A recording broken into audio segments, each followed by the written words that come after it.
Got the Reds game behind us. This is perfect. Right. Can hear what's going on. All right, everybody, what's going on? It's your boy Jay Banks. It's Tuesday. You know what that means. The PowWow. The PowWow, bro. What's cracking, Eisler? How you feeling? I'm feeling a lot of nerves right now, man. We got a lot of things coming up. This month is about to be crazy. September is gonna just feel just as busy as August, and August felt like the longest month of my life. September's flying by. It is flying, but it's about to hit that point where things are starting to happen, for me at least. Yeah, so, for sure. You know what I mean? So, I mean, I just celebrated Charlie's birthday party on the 10th, so we did just have that. So that starts dominoes of things happening for me personally, but got a show this Saturday, which we're about to speak more on, so I'm really anticipating that. But I'm excited overall. It's a good time of year, man. The leaves are falling, hitting the fall weather. It's still hot, but like I can see the fall weather's gonna come overnight. Yeah, bro. Yeah, and isn't that weird? It's like strange, there's no like fall weather anymore. Fade. It goes straight from summer to winter, winter to summer, bro. Yeah, we might get into like the 70s and then it goes cold. Yeah. Yeah. Because I mean, it's been like 90 degrees every day for some reason. Right. It's crazy. Yep. Who knows, bro? Who knows what's happening with this weather here? But yeah. We got our guy, yes, sir. SLUD over here. What's cracking, homie? How you feeling? What's going on, what everybody? Up? It's a blessing to be here. Yeah, man. We're glad to have you for sure. Thank you for having me. And just to go ahead and clarify, the name SLUD. It's your last name, right? SLUD. Yeah. So my last name is Sluder. SLUDER. Growing up, it was kind of a nickname that kind of just caught on me. It was SLUD. Yeah. And when it became time to make music, I didn't really have to think of a name too heavy. It was kind of just something I've already been called, so that kind of just became my music ego. But yeah, for SLUD. sure. Kind of sounds like slut. A lot of other things, but yeah, SLUD. I love it, bro. Happy with it. For sure. And it's unique, I think. Yeah, and it's one of those things, man, where it's like it's you, right? It's your personality. Yeah, like exactly. you've grown up with it, so it's like you already have that part of your identity. So now just putting the music behind it just kind of gives the SLUD a little bit more credibility, bro. Exactly. Yeah, for sure. Yep. It's been a journey. It is. Yeah, I'd like to hear about that journey, man. I mean, we're gonna get into it, but like, that's the thing is like when I met you, it was pretty much me just taking photos at Thompson House, and I was just trying out. We're waving. Yeah, we're waving. There's always people walking through. You'll see them all night. Yeah, all night. Yeah, I like to wave. Coming down to the levee. We're live on the levee. Newport on the levee down here at Native on the levee. If you want to come down and check out what we got going on here, feel free to stop down. We'll be down 2 to 3 more hours. Anybody wants to come down for some autographs? Yeah, for real. He's here in the flesh right Let's now. go. The mad scientist is here in the flesh. Hey, that's where the autographs are coming in. Appreciate it, bro. Yes, sir. That's followed you for a long time, man. That's awesome, man. Yeah, when Andrew was telling me about you, bro, like I was like, I didn't put the name together with the Instagram until I saw it. I was like, oh yeah, bro, I've been liking this shit for like fucking 2 years, bro. I appreciate it. We appreciate it, man. You're looking good in the clothes, bro. Thank you, sir. We'll keep lacing you up. Courtesy to you. I've been following you guys for like 2 years, man. I don't know when the first time I saw it, but I was like, this store is freaking sick. Actually, my dad got me that black and orange Native with the 503 hat. Oh, dope. 513. He got that for me like 2 years ago for Christmas. I didn't even know what the brand was. I was like, where'd you get this? He's like, I don't know, some place called Native. I'm like, dude, that shit's sick. Hey, since then I've been shopping here. Yeah, Pops was hooking me up. Seriously. Shout out Pops in the building. That's fire, man, because that's one of those things like we built the store the way that we wanted the place to look, right? But we get a lot of the parents that come in and they're looking around and they just go, man, my kid would love this store. My kid would love it, yeah. Yeah, and it's like that's we built this store for collectives, man, for people that just like you that are out in the entertainment industry trying to do push against the grain. So like that's what we're built for, bro. You guys are doing a damn good job. I appreciate that, man. Just one step at a time, bro. And like the podcast being in the window too, like this is fire because you get so many strangers that walk up and they're like, what's going on in here? Yeah, for sure, man. Come in and watch it a little bit, They do. Tell them about the store. They do. They come in. They see it in the window. Obviously, they can walk up and see it, but like, it always sparks the questions. Like, people think it's either a recording studio. They don't even think of a podcast until we say we do a live podcast. They're like, oh, you podcast like in person with people here? Is it the stage work? I'm like, yeah, we do. And they're like, I thought podcasts are like in a room and you hide away. Like, not us. Out in the open. No, we're out in the open, exactly. Great marketing, you know what I mean? Yeah, it does that exactly. Transparency. It markets it. It also like there's a level of like I don't know, when you go to a museum and you kind of see in the sites, there has like like you can see what happens in the history that happened on here in real time, like because like you're able to watch in the TVs, so they can see what had previously happened in front of in their own eyes. So like especially on the weekends, that's when most of these conversations happen. Saturday and Sundays, people are coming in from out of town and they see this and they're like, where are we at again? We're not in like a major city, like we're in Newport. They don't even like a lot of people don't even know where they're at. They come to Cincinnati and then they end up on this side of the river. For sure. And they're like, we're in Kentucky? Like, how is that possible?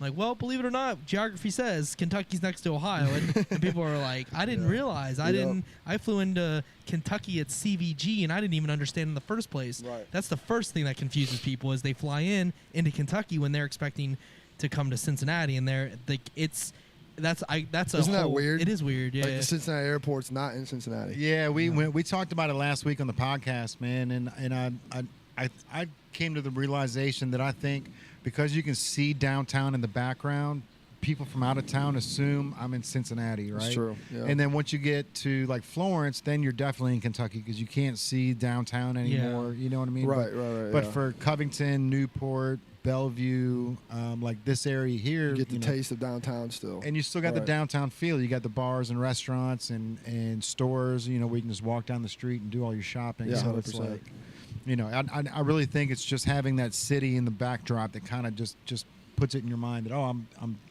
in Cincy. I'm in Cincy, and they do come through, and they like because they're coming in like not as they may be from anywhere. I mean, I had a guy in here that was from across the water out of the country, and he was like, I am in Cincinnati and I've only been here about a week and I just discovered that I was by Kentucky, and I know he's like, I know the horse racing, I'm familiar, and that's all he knew about Kentucky. And he's like, where do they race? I'm like, well, you're way north of where that's happening. He's like, oh, okay. Like in his mind, he was nowhere near Kentucky. He found out about Kentucky and he was like, oh, I know horse racing, and that's what I talked to him about horse racing for like 15 minutes. He doesn't care about horse racing, right? But that's all he knew. That's all he knew is the Kentucky Derby. That was it. Like. Not, I mean, and we're nowhere near that. So we're Kentucky like, Derby exactly. This might, like, to people, this might as well be Cincinnati. Like Jay says, it's in the backdrop. It's there. It's physically in your line of sight. But people come here every day saying the same conversations. So I really am like, I become a tour guide almost, because people are like, where am I in relation to, like, how do I get to the banks? I know the banks, and I heard of OTR, and that's all they hear about. I mean, I don't know who's promoting these areas and how they're getting a hold of this information. Yeah, true. But they are getting it. So like Google, yeah. Where to drink in Cincinnati. Yeah. Probably exactly what Holy it is. Grail. Yep. Holy Grail, right. Tin roof. Right. Yeah, right. Right. So that happens pretty much constantly, but we're dealing with it all the time here. Cincinnati 2.0, essentially. Right here in Newport. That's what we're trying to tell them to double down on the OTL, like on the levee. And make it just like a neighborhood, just like OTR is, but it's in it's on a property instead of in a neighborhood. Yeah. It's really came a long way. Like even just since I remember first coming to Newport to what it is now, it's like it's great, dude. There's new shops popping up. Oh yeah. Restaurants. There's like I used to come here when I was a kid to go to GameWorks. Yep. I think it was called. Used to be right over there, right? Yeah, yeah. Now it's the levee. Velocity. Yeah. So they bought it out. Whatever, but yeah, it's doing great. Hung out here in college a little bit, but it's always been a good spot to come, and I think this is a perfect place for the store. You guys killed it. It looks great. It gets a lot of the foot traffic coming in from both Cincinnati people in Kentucky. It's just like the best of two worlds, bro. Yeah, we get a lot of Louisville, Lexington, Columbus, too, and so as long as we've got like the 614, 502s on the walls, like people are going back to Louisville with I see the 859 right now. Yeah, man. Yeah, we definitely stay stocked on the 513s and 859s. Yeah, that's crazy. But as long as we can have those 502s, then we're gaining popularity in Louisville without even doing any pop-ups in Louisville. You know what I mean? Indianapolis is also coming through a lot. Yeah. Indianapolis is here a lot. People from Indy love coming here because there's nothing to do there, I guess. That's what I keep hearing. Is like, I mean, I've been to Indy and like we go to eat and like it's very plain. Pacers or whatever. Sorry, people from Indianapolis. Right, but they do complain. They're like, there's just nothing going on. But I was talking to Quasar, and he was like, they're trying to liven Indianapolis up for the All-Star game. So the All-Star game's happening in Indianapolis this year. Yeah, for NBA. So they're paying all these graffiti artists to make Indianapolis look cool. That's what they're Wow. doing right now. They're in the Wow. process. Yeah, so That's great. Yeah, they want Interesting. Indianapolis to actually look cool. Is what they're just Isn't that wild that like 15 years ago, bro, like graffiti on walls was like You're a criminal. yeah, it was a You're criminal. going to Now jail, you're and now a they're loser. getting paid $10,000 per wall. Yeah. You know what I mean? Yeah. Like, They're trying to salvage the city, is what the way he made it sound like when he was telling me about it. He was like, yeah, they just don't want Indianapolis to look like trash. He's what Yeah. he said. I'm like, so you're gonna put graffiti on the walls to fix that? He's like, we're in the like that. We're in the thick of things. We're about to. He's like, he was talking about just about to get his next wall or whatever it was. He's like, about to happen. He's like, we have to the All-Star break, which is that's incredible, man. Summer. And Summer. that's a good person to get on their side He's too, great, man. He's yeah. incredible with his work. He's amazing. He Yeah. is. You wouldn't even be able to pick him out of it. Like, it was crazy when I first met him. I'm like, this guy's killing it. Like, I showed his pieces because he was on the Harambe and all that. Like, we were hanging out. Mm-hmm. I'm like, man. And I saw his work. I'm like, dude. And then of course I had him have him for the first one to be on the stage. I had him have him as the art vendor. So For sure. that's where we got that conversation going. And he's so good. And that's one of the things about the store, man. That's how I met him. He just came in one day and loved the store, and he related to all the graffiti on the walls. So we started asking questions, and we started just picking And it up, and chopping it now up, we're homies. Yeah. Yeah, So it's no, just he's- one of those things, dude. That's how where it like, works. yeah, bro. Like especially when it comes to this, because it's a lot to take in, man. Like it's funny seeing these 40-year-old women come in. And they're just like looking around and they're just trying to take it all in, and it's like there's so much, bro, that like these adults, like, they don't even understand that there's a second half of the store. But Right. the kids like 15 and under, like right away they're like looking around going, there's more to it. Yeah, Like, right. There's got to be. yeah. And then obviously like when they walk behind the counter, mom's like, get away from there. But the kids, like, they all know. They all Right. know that They there's know. something It bigger. was so cool when I stumbled upon that. Like, I don't even think I meant to. I was just kind of like over there, like in the corner, just looking. All of a sudden, I hear this door open up. I'm like, what the fuck is this? Yeah, bro. And the 7-Up thing, I'm like, dude, there's a whole other room in here. Yeah. And that's the best part, man. Like, we don't go and tell So anybody. cool. We just leave it for people to find out. And a lot Yeah. of people, they'll That's be in here facts. 3 or 4 times, and then all of a sudden they go, man, I didn't know that was back there. It's like, well, now you do. It's the Yeah. surprise element of It it, you know is. what I mean? Yeah. There were It's girls cool. in here about a month or so ago, and they were like, they had never seen it. They had been in the store. I had recognized them quite a few times, so I've seen them a few times, and they were like, yeah, we've been here like 10 times. They stumbled. I walked by it, or someone else walked by it, and I was like showing them in. This girl's mouth, it must have dropped all the way to the floor. She's like, and she like tapped her friend. She's like, you see that before? And she's like, no. And she walks in. She's like, we've been here so many times. Yeah. How do we not even know? What? They walked in, and they've been back they come back once a weekend now, to just see it, because That's like so cool. they came in Yeah. 10 times prior and didn't Yeah. even know it was there. How do you come in? That means a lot of times to Right. never see that door open. I mean, Facts. I recognized them. I recognized them right away. I was like, but like we said, we just nonchalant. It's not even like we're doing other things. We know obviously it's there, and it does help drive business. It But at the definitely same helps, yeah, time, because like once the mystery's important. they do see it, I think it Yes. makes them appreciate it even more. You know what I Yes. mean? 'Cause it's like, Exactly. That's what we say. they're too. not all over Instagram like, hey, come look at our hidden door. Come walk to the 7-Up, and Yeah. it's gonna slide open. Everyone's like, okay, that's cool. But like if it catches you off guard, kind of something that like you're not expecting in a store, that's really what's gonna make you be like, okay, this place is sick. Yeah. Yeah, You know, bro. That was If kind you of my know, experience. if with you know, it. you know. If Yeah, you know, you know. exactly. And that's the thing that Andrew and I both figured out is once people walk into the back room, once they come out, they appreciate the front room even more. You know True. what I mean? Because they, True. they come in and they see that it's a little dark and dingy, a little dirty in here. But as long as that's the thing is like it. We built the store where as long as the white room was clean and crisp, the front room can look a little dirty and it almost makes sense. You know It's what a I mean? complete contrast. You know what I mean? Like, yeah, Yin- you go yin back in and that yang, room. bro. Exactly. It's clean. It's chic. It's bright. You got the video of you playing with the voice. Makes you feel like you're in some like immersive experience. And then you come out here and it's just like kind of total opposite. But all the clothes are sick, man. It's just all gels together. So Appreciate it, bro. Yeah, Yeah, it's gonna be it's cool awesome. when once we get we're gonna get an alien. We're gonna get a 4-foot alien. oh damn. And I'm gonna build That's I'm gonna build like a little incubator back there where we can put him in there and just have him like displayed. Oh wow. But then we can also bring him out and use him for promotional things, like when I Yeah. make a new T-shirt, throw it on him, hat, put it on him, beanie, whatever, That's sick. and then use him as the That's model, sick. bro. Yeah, Yeah. for sure. Well, they have person anymore. Baby It's just- alien? Yeah. That's Literally, sick. yeah. What's his name gonna be? You know? Yeah, we got to figure it out, bro. There was I actually asked. There was at least like 60 or 70 different names that people were commenting on there. Oh yeah. I bet. thought I had it locked down. I can't even remember what it was anymore. I like Zen or Alien backwards. Nelia. Nelia, yeah. Alien backwards. I was Nelia, yeah, that's kind of yeah, cool. but like that's what I sent. And kinda cool. Zen because it's a I don't know. Yeah. Chill. You know what I mean? Like that's what I. But like at the same time, like I kind of like Frankie. You know, something hey, like Frankie, that. Something. Yeah, something cool like Frankie. that. That's cool. Yeah. Oh, But who knows, man? Well, it'll come to us, bro. As soon as we For get, sure. as soon When as it's the here. alien comes here, it's like a baby, bro. As soon as it's here, it's like that's the name. Yeah, for sure. Yeah, Very true. That was the thing when we first had Charlie. So I had the idea that I was gonna call her Cece for Charlie Christine CE. The name starts with C, ends with E, whatever. But when she arrived and I held her, and I just couldn't call her Cece. yeah. I had to eat my words because her mom didn't want to call her Cece, and I was like, oh, you don't want to call her, I'll call her that. She's like, well, I have a friend from high school that I don't, blah, blah, blah. I'm like, nah, whatever. I want to call her that. And then I held that baby. I was like, you're saying a Cece. Yeah. And she's like, I was like, yeah, I'll eat my words. That's cool. Buggy is what we go with, Charbug, whatever. But like, I had to eat my words. It is what it is. I had the whole plan. I mean, for months, I was ready to go with that name. But once I held her, that was just it. I was like, she's not that. I guess Yep. I'm not going to do that. It's gonna be the same with the alien. Yep, exactly. Baby Same alien thing. coming yeah. in the store. You're gonna know the name right away. You're gonna look at him and be like, Frankie. Dude, Yeah. I can't wait, man. We're gonna have some fun. It's gonna be one of those things where like we're gonna be able to take on, Yeah. on multiple Bro, promotional shoots, We bro. gotta put him on the train.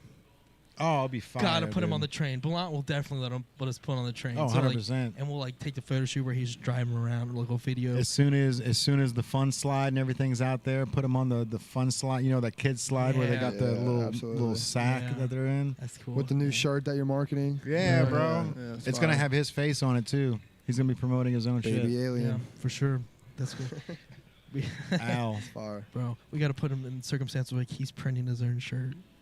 Oh yeah, for sure. Yeah, he's got to be on that printer. He's got to be like somewhere. Hope the arms move. Yeah, like do the arms move and stuff? Or is it just gonna be like yeah, no, they move, but they don't lock in place. So it's like Okay, it's a big foam. It's a 4-foot foam alien. wow.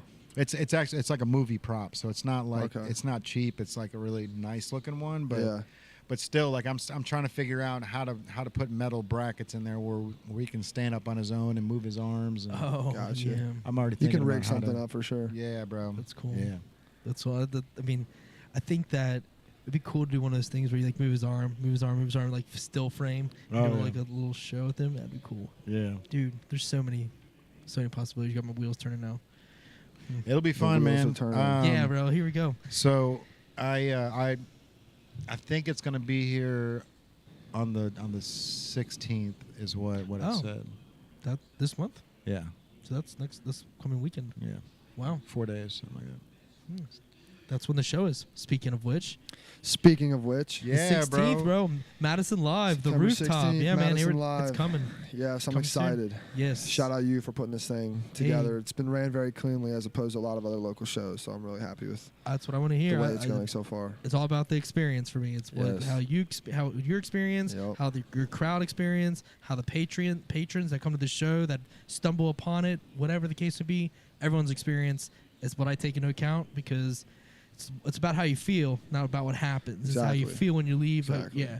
So it's where I'm at with it. Not and, making like, the you know, artists have to deal with a bunch of BS pre-show is nice. You know what I mean? Yeah, Like, no BS. Just we got a great team. Like I like other people. Everyone that like helps put on shows at Madison Live is top tier talent. Really good at what they do, and they just let it be. And like I've got everything lined up, and set times have been locked in. Everything's set, Yep. and we're ready to go. it's very smooth. Yeah.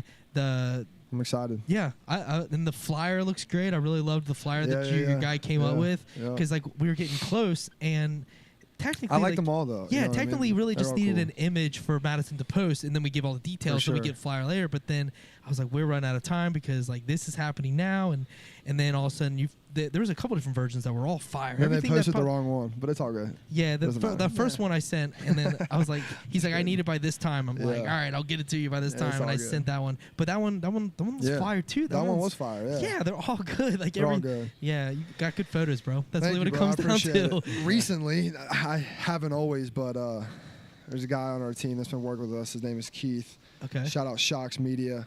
And since he's been in the picture, having him kind of be around us a lot, like me and my artist friends and me and the company, it's really just helped grow your social media. Like having high quality content is so important for social media. Like people just think you just got to be consistent, kind of post whatever, take it on your iPhone, post this, post that. But it's like at the end of the day, quality is what is going to make people be like, okay, maybe this guy kind of knows what he's doing. Yes. You know what I mean? It's like, I don't know 100% what I'm doing. I'm trying here, but everything that I put out, I'm trying to hold to a certain standard. Like it's the same thing with the music. That's why music hasn't came out in almost a year for me, I think. So it's just because I've really taken a step back, trying to do things the right way and have everything at a very high quality. Because at the end of the day, a lot of music is all good, but quality sometimes is more important than the actual song itself. 100%. You know what I mean? So it's like, people that. don't realize, just like we were talking about earlier with the T-shirts, like I'm printing a wider on T-shirts. You don't like my side of the table. Like I understand if I can print outside of 11.5 inches, then all of a sudden the shirt looks high end. It looks like it's not at a hot topic, right? Right. But exactly. and it's the same thing when it comes to the music industry. Like you know, if you put the work in on the back end, people aren't gonna go, oh, he did this, and this. They're just gonna be like, wow, the clarity. Like there's. And I don't know why I love this song, but this song hits. And it's the same reason on a shirt. Like I don't know why this shirt's fire, but it's fire. If that logo was only 11.5 inches wide, that means it would only be like 14 inches tall, so it's a half a foot shorter. It wouldn't be the same shirt, bro, at all. Absolutely not. No. Yeah, and that's just all the difference. And it's the same exact thing with music. You're right. You know what I mean? It's like we always I'm sorry. No, go ahead. Just saying, like, I've been sitting on songs for a while now, and like to me, you know, they're not new to me, but when you put them out, they're always gonna be new to the people that listen to you. So even if it's been X amount of months, you haven't dropped a song. Everyone's like, oh my God, you're not making anything, you're not dropping anything. He's not taking himself seriously. It's like that's not the case at all. Like I'm trying to put in double the time on the front back end. On the front end. So on the back end, hopefully the feedback is better. Even if it's not a lot of people that are listening to it, everybody that does listen to it, they appreciate the quality. Even if it's not type of song that maybe they prefer to listen to, like you can appreciate the quality of a song that is done well, that's written well. You know, the mix was good, the master was good. There's a music video. Oh, that's dope. Like he actually went somewhere, he shot something. Like maybe he really, you know, is trying to put everything into this. So that's what I've been doing. Kind of tired of playing the songs that are coming out, like to myself. Obviously, like they're old to me, but they're going to be new to people. So I'm just excited for them to hear them. But it's time There's nothing wrong with song exhaustion before they were released. That means I feel like every artist gets that.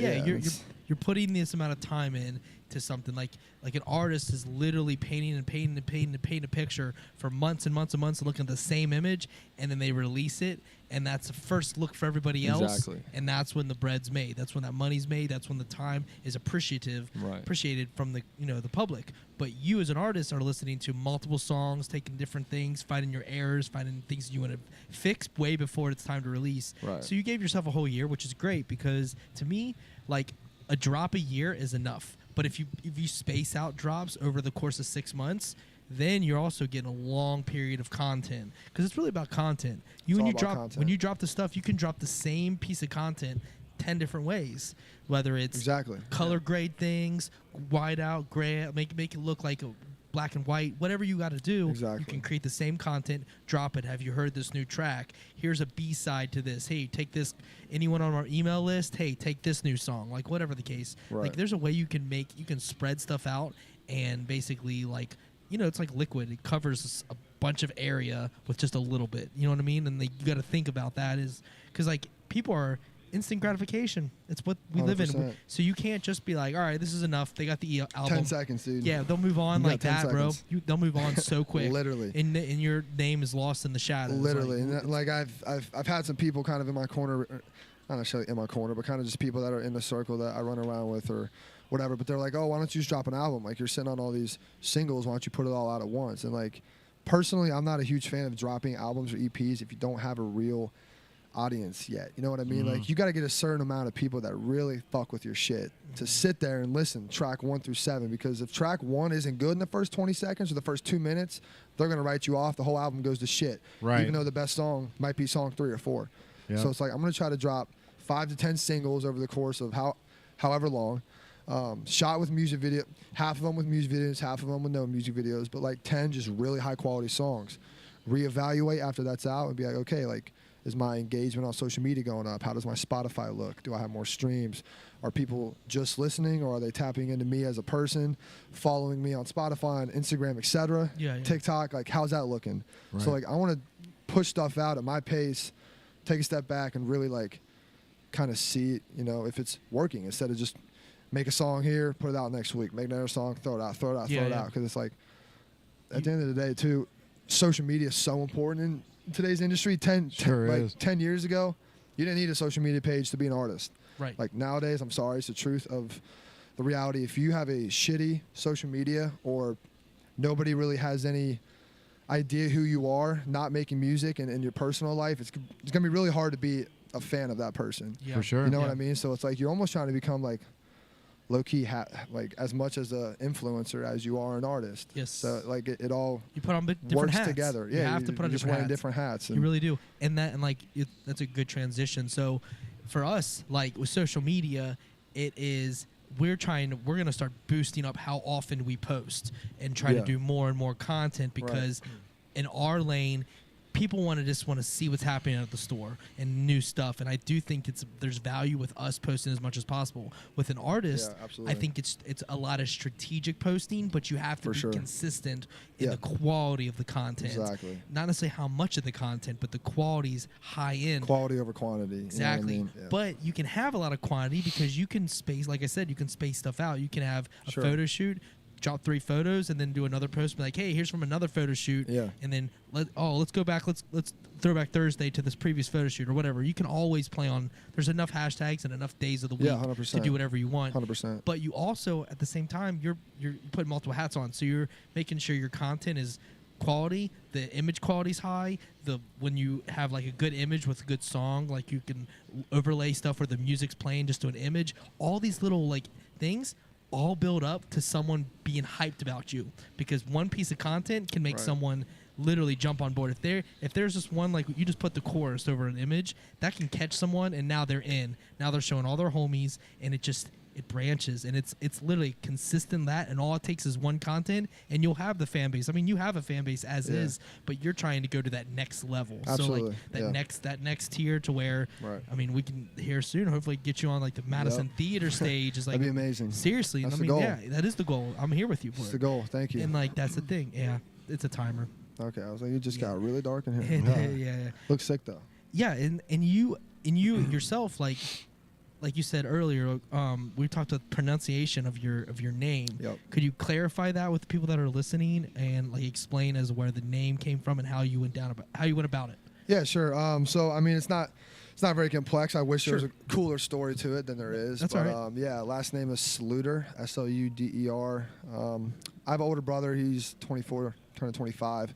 He was kind of called SLUD growing up. Like, it kind of stuck with him first, and my friends started calling me that. I was in high school when I kind of like got into music. I was just an athlete. Like, you know, I just played sports. That was my whole life was just sports. I didn't know shit about music. All I knew is that like I loved music, like more than the average person. You know what I mean? Like it just kind of like spoke to me. I was like, I don't know why, but like I love when I listen to certain artists and like the way it makes me feel. I'm inspired. I feel creative, but like I'm an athlete. I'm in high school. I don't know how to make a fucking song. You know what I mean? So one day I was like, screw it. I'm going to try to make music. I put out a rap song, I think when I was 17, maybe senior year of high school or something like that. Trash song. Like good enough. You know what I mean? Good enough. Because I heard other people at my high school that were making them. I was like, that's garbage. I feel like I can do better.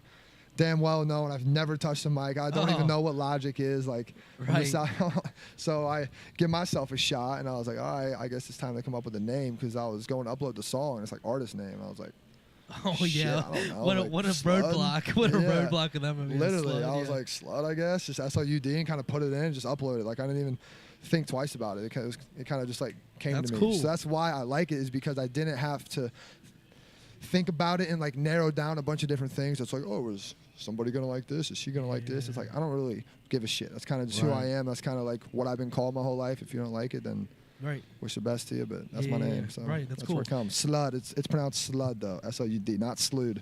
You can call me SLUD if you want. All same shit. But yeah, SLUD. You know what I like, bro. And obviously you're a good looking kid, man. Thank you, I appreciate it. And I think I think two things that you got going for you. One, the fact that you're holding the music back. Like Andrew and I always talk about this bow and arrow, and it's the release of the bow and arrow. It's all in the backstroke, bro. You know what I mean? Like you gotta line everything up, and you gotta wait for the right moment to let that arrow go. Yeah. So that's smooth on your part because you don't want to let that arrow go before the music's finished. Before it's ready, right? And when it comes to being an artist, man. There was a popular phrase that said, "Art is never finished; it's only abandoned."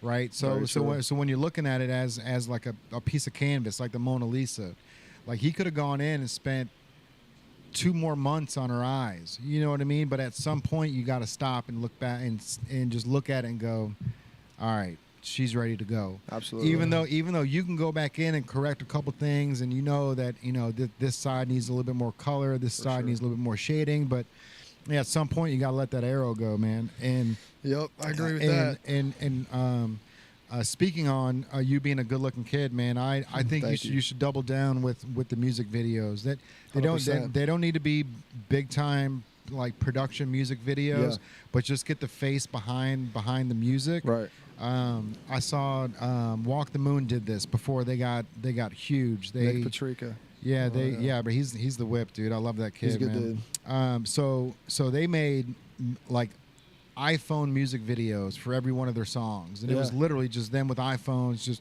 Just it was a cool concept behind the music video, but it was just literally them with their own phones.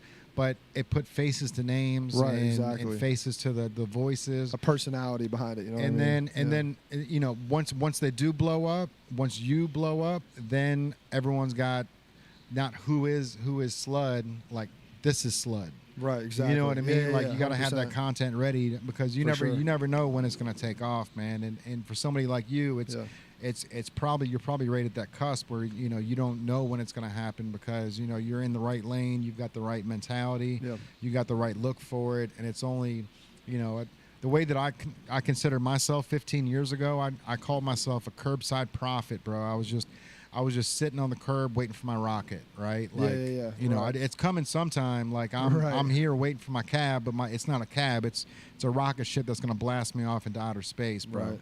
And you just got to be prepared for it, man. And it sounds 100%. Like everything you're doing, is just putting all that stuff into your pocket, bro. So when that rocket comes, you can be out of here. I appreciate it. Yeah, no, 100%. for sure. Talking about the music video thing, it's kind of just real quick. So yeah, I just spent 10 days out in LA. So my big time record label, we're like, you know what, we're gonna get out there this summer because we have so many songs in the vault. It's really me and another guy, like we're kind of like the core artists, and then we have some dudes that we work with. But so me and him and a videographer I was telling you, Shocks Media, my buddy Tanner. So we all went out to LA for 10 days and shot 5 music videos in 5 days. You know what I mean? So like, hell yeah, yeah. So we shot 5 in 5 days. Maximize for sure. There's a videographer that lives out there now. He's a freelance guy. He does a lot of sports stuff. He works for the Drew League. He does a lot of like comedy shows. Really cool with the camera. But he knows my partner from high school because they went to high school together.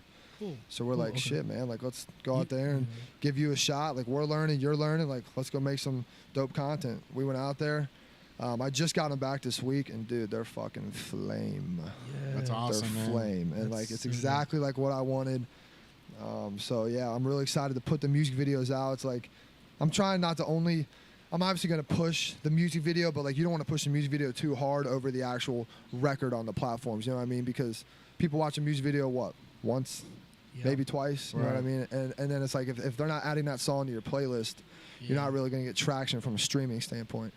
Like, getting views on YouTube is awesome, and it helps to get views on a music video, but really trying to build a fan base of people that are tapping into your Spotify and Apple Music every single month. 100%. So I'm going to promote both 2 weeks leading up to every song. I'm just going to hammer TikTok clips, like Instagram Reels. I've had some decent luck with Instagram Reels, so I'm going to keep making some clean Instagram Reels, kind of showing like the music video, kind of showing the BTS process like behind it.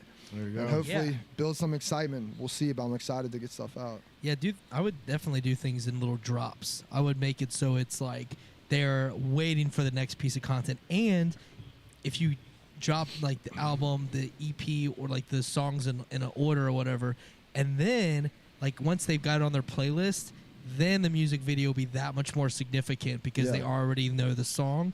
Exactly. Like you said, like you don't want people so focused on the music video that they don't even listen to the music later. Right. They're like, oh, sweet. The video's dope. Yeah. And then they move on. They move on, it's right. Like, I want you to go to my Spotify and add it to the playlist. Exactly. So, right. So when the music comes out, then people are like, "Well, I already saw the video. I don't need to listen to this." That's what you don't want. You don't want you don't want that. Right. You want them to start spinning it and spin that bitch. And then you drop the video, and then they have video with their audio, and it's like then you double down on views because that's when they're going to do the significant shares because they've got a vested interest in the EP, album, anything that's on their Spotify, anything that they're listening to, because they can go to back in music. Let's say that you drop this album and stuff from the past they discover, like cause stuff you've already released, and they vibe with that. That's when you'll start seeing streams and numbers pop from the old stuff. You're like, why is that song getting any play? Right, 100%. I dropped that, so many years ago. That one's Yeah. I've got actually a better version with a similar melody or whatever. But people will vibe with it. You never know what they're gonna like. 100%. They just haven't discovered it yet. It's Right, really true. new. It's new to them, old to you, and that's pretty much the name of the game. It's Like, the battle a lot of artists go through. It's like, Yeah. I don't want to put this song out anymore. It's been made for 3 months. I'm tired of listening to it. But it's like, that's probably the best song you ever made, dude. And it's like it's always going to be new to someone the first time they hear it. You know what I mean? So it's like trying to battle that and just be like, I've just heard it a million times, so I'm picking it to pieces. Because that's what we do as artists. Like, oh, that's dope. And then you play it 2 weeks later and you're like, oh, wait, it sucks. But it's like, it doesn't suck. It's just your subconscious attacking you. Like, yes. It's your head, so your it's head, like, man. so it's like hold on, but not too much. You know what I mean? It's like trying to find the balance. Sometimes you just need to let go. Yeah. I get that too, bro. Because like as a designer, like when I'm creating these designs for these clothes, I'm learning every day. So I'm getting better with my craft, and so like things like the Harambe shirt, like that's still the #1 seller. But Is that, it really? Yeah, but that shirt was like I made that 7 years ago, and like my Photoshop and Illustrator skills have gotten so good since then that I would love to go in and recreate that Harambe logo, but it's like, just fucking leave it, bro. Because it works. Just leave it. Just let it be. It works. Don't change it. It works. Exactly. And you know, and as an artist, bro, like, you know, you might have dropped a song 4 years ago and you go, bro, I could tweak this a little bit, change this, and like, you know, and every once in a while that's good to do, but for the most part, like, you know, you wrote that song at a certain time in your life, you know what I mean? So leave it as it is, and leave it there as a this is where I was 7 years ago, this is where I am today. Yeah, you know what I mean? It's also, going off of that, it's kind of just like taking into consideration the quote-unquote average person that's going to interpret your work is not going to interpret it the same way that you do. You know what I mean? Like, you have a special eye, I have a special ear. So it's like the things that I hear that I'm nitpicky about are the things that you see that you're worried about, like, maybe that tiny piece could be way better. Your average person's not going to notice it anyway. Never. So it's like, turn your head, look at it, oh, that's dope, that's what they're going to think, put it out. You know what I mean? So it's like, it's detrimental and beneficial to pick apart pieces of songs, but like not to an extent where it drives you nuts and you're getting too nitpicky, because then you're going to lose the entire vibe of the song anyway, just trying to make it perfect. And nothing's ever going to be fucking perfect. You know what I mean? So you can't get too far into the cave, dude. Exactly. And you can't see the light. You can't get too far in. You gotta dig deep and then be like, oh shit, I'm getting really deep, come back up. You know what I mean? So it's like that balance. Right. We talked earlier about how I'm going to interview Rye at the end of this month, September 28th at Madison Live. Yeah. Shout out Rye Kid. Well, Rye, yeah. Riley Hamill. Riley, yeah. So, been interviewing, but like, I'll tell you what, like, I haven't, like, that image, I sent it to him for a while. Like, I'm sure he's tired of looking at the image. Exactly. But I mean, the audience really hasn't seen the image, and they're gonna think it's dope. And once the event's gone, we're not going to be looking at it anymore. So, like, I just have to remember. I mean, we still have 2+ weeks until this thing happens, and I made those images like when we first announced, like back in I've been looking since like July, like at this we're in September, so like I've been looking at these forever at this point, and I'm making new images and moved on, but like I still look at it, I'm like, man, I can't even do anything better. It just is what it is. But at the same time, it is what it is. I'm just I'm tired of looking at, like, I'm ready for this event to happen, to interview him. I'm interviewing him on the rooftop as well. So his is on the rooftop as well. Shout out the rooftop. It's gonna be fun, man. The rooftop is gonna be a great vibe this Saturday, dude. I can't wait. Hopefully the weather's gonna be. Really hoping this weather's I haven't great. even checked the radar. What's it saying? Do you know? They haven't sent me a warning. Shit, Usually it'll change by then for sure. Yeah. Facts. But usually if there's High weather 78 clear. Oh, yeah, cool. usually if there's weather issues, they let me know Let ahead you of know, time yeah. like, hey, like we're having issues here. But like Rain or shine, we're getting lit. It doesn't matter. rain or shine. No, it was going down, dude. I'm playing. Rain I'm or playing, shine, even if yeah. it's snowing. We won't see snow. Yeah, I know, but just in general, if it's snowing, I'm If- playing. Oh yeah, 100%. Fuck Dude, it, that would be super fire if you guys actually Snow did- concert.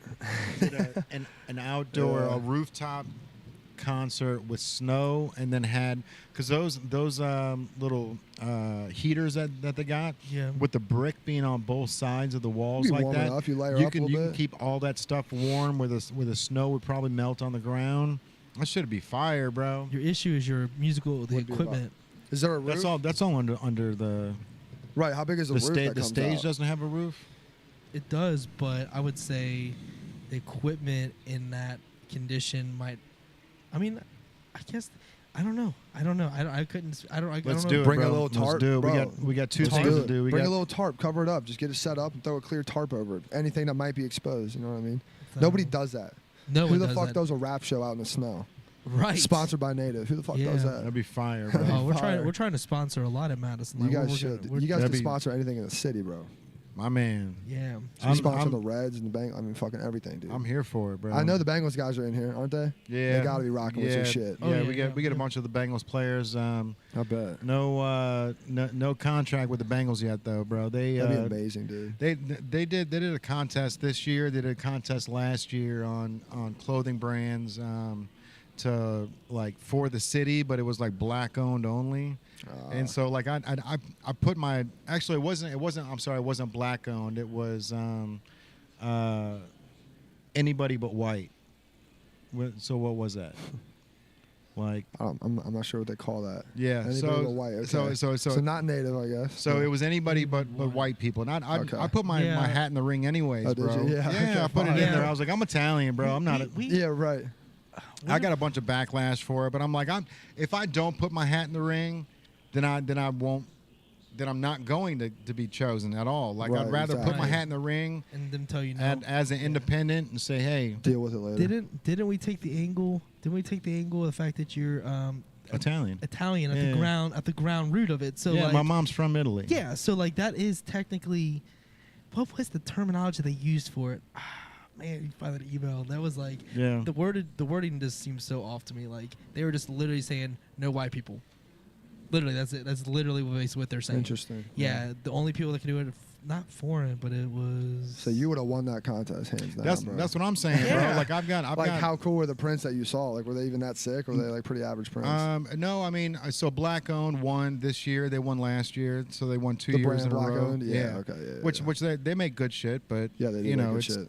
I mean, it's on par with what we're doing. Like you know, For sure, bro. the tees that we're putting out are nicer than theirs because that tee that you're wearing, that's top of the food chain, bro. This shit's crazy. Yeah. I wear this all the time. Like the, Like, I need more of the them. material on that shirt too Yeah. is the reason why that shirt looks so good, man. It's Dude. oversized, drop shoulders, got that '90s feel to it. This like graphite, oversized vintage is like so in right now. Oh, yeah. And like people fucking go crazy for this shit. And I saw that and I put it on. It's like, yeah, I mean it's a little big, but like that's why it's sick. You know what I mean? Is It because looks, it's bro. big. It looks perfect on you. Yeah. Thank you, I appreciate it. Yeah, But we're definitely gonna lace you up with some stuff, man. Yeah, we gotta please. make you look good on I stage. appreciate it, bro. You guys go stupid. And I've always had an interest in clothing too, like, because I make prints all the time, but it's just like I don't want to go to a supplier, try to find clothes. I don't know, you know, just ordering online. Like I don't know what to trust. I don't know. Is this gonna be cotton? Is this gonna be polyester? Do I go in Right. stores and pay $13 a unit and not even make anything on the back end? So it's like that whole process is very interesting to me. I just don't even like really know where to start. So You got one day I us. would You love to got us pick your right here, brain. bro. We can Facts. Let me just pick your brain about this shit. we can make some stuff for you, man. You know what I would do? I would create one T-shirt, and then put it on your website, put it Yeah. on your Just Instagram, start and with just say, one. hey, this is gonna drop December 1st. Right. It's gonna be $30 on December 1st, but you can pre-buy it now for $20.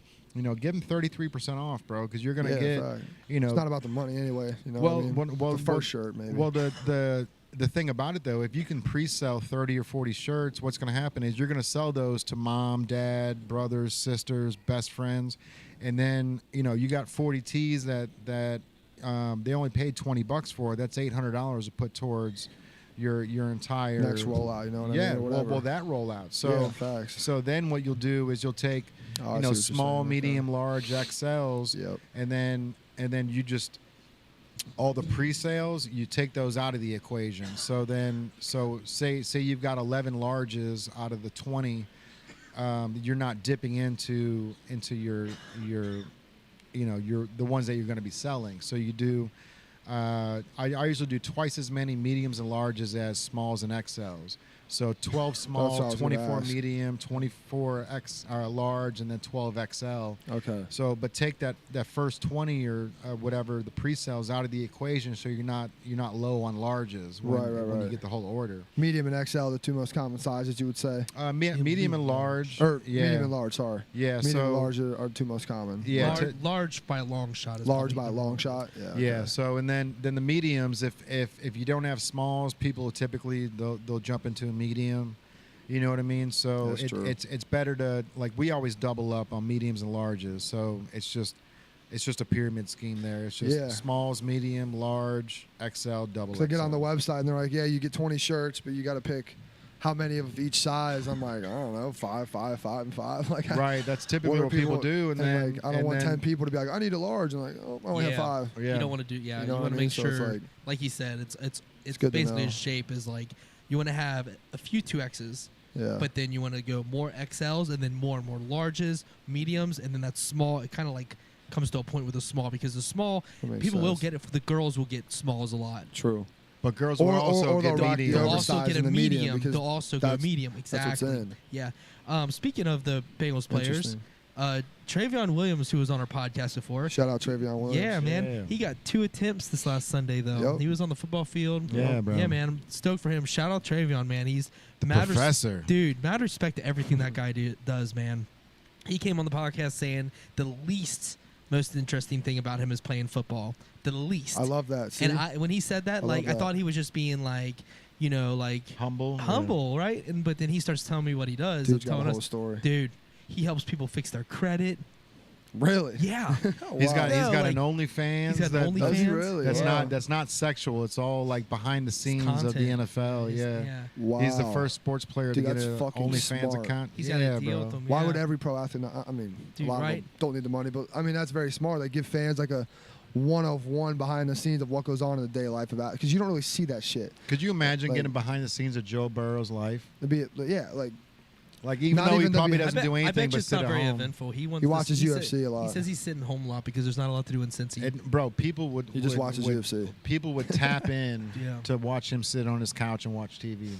Oh, dude, they would probably have a. They would pay watch with Burrow. $19.99 a month just to watch The Big Bang Theory Absolutely. with bro. him on his Oh. couch. Oh yeah, 100%. You kidding me? Absolutely. Yeah, behind That's the so scenes. smart, 'cause, like, behind the the only- scenes with Burrow, man. The only like BTS we see is what the media wants us to see. Like here's what a day of training looks like. They get in the ice bath and then Right. they hit the gym and then they practice and they go.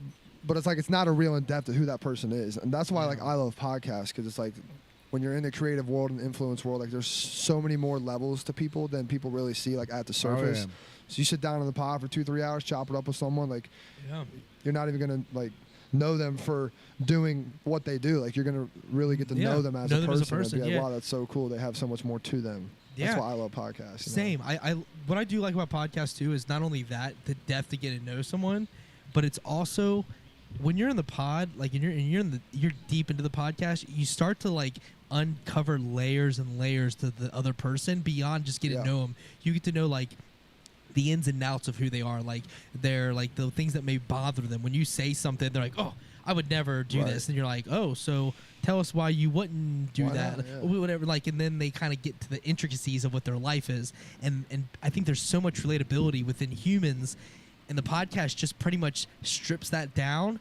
And over 2 to 3 hours, it's hard to control what you're talking about. You know what I mean? Like, it's hard. It just happens in natural conversation, and people as a general species is fascinated by other humans. Yeah, and when absolutely. when you get down to it, I love to know like what's your go-to food at restaurants, what's your go-to drink, what would you do, It shows, yeah, what do the you similarities too. It's like we all have shit in common. Exactly. We put you on this pedestal, but maybe like we're more alike than you think. Exactly. All it takes is you putting yourself out there, putting yourself into the deep waters and taking a risk and seeing what comes of it. And I think it gives people inspiration to see someone like yourself. Like, how old are you? 22. 22. So someone like 22, where, I mean, Jay's 42. So he's 20 years up on you. Don't be putting it out there for everyone to see. He looks damn good, though. Hey, I'm 35, damn bro. good for 4'2", my guy. Bro, Appreciate he's killing you, it, bro. man. He's killing it. Like he's had different versions of like we talked in the past how he's changed in his look and whatever, and he's at this current chapter and killing the game in his own right. I'm 35. Like I'm in my own current You're chapter. 35. I am 35. Damn, you don't look 35. I get that a lot. It's that native water up in here, bro. It's that native Yeah, water. The I am liquid 35, death keeping you young. I would say my lower back feels 35, but Same. yeah, but that's the thing is like, but in your journey from now, by the time 10 years from now, you're gonna look back on this pod and see yourself and doing a new pod. You'd be like, bro, look back at that native pod, bro. I didn't know what I would like. You know what I mean? And that, but that's the thing is, it's my first pod ever. Shout out. So Hey, I'm excited. hey, man, Yeah. shout out, man.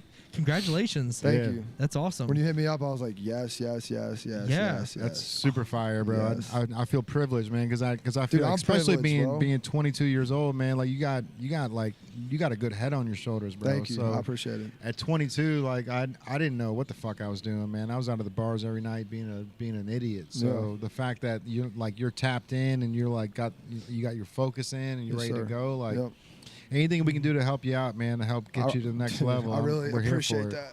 Yeah, bro. That means a You lot. can definitely make some moves. Because a that'll lot of get you people are to like, that next oh, they level. look at my Spotify, they see a low number of like listeners per month, blah blah blah. It's A lot of people write me off, but it's like because I haven't rolled out what we've been working on yet. You know what I mean? It's like it takes time to build a fan base. Like this shit takes 10 to 15 years, and I understand that. So I'm trying to do things the right way. Eventually, shit's gonna click. You know what I mean? 100%, bro. I just saw a photo yesterday.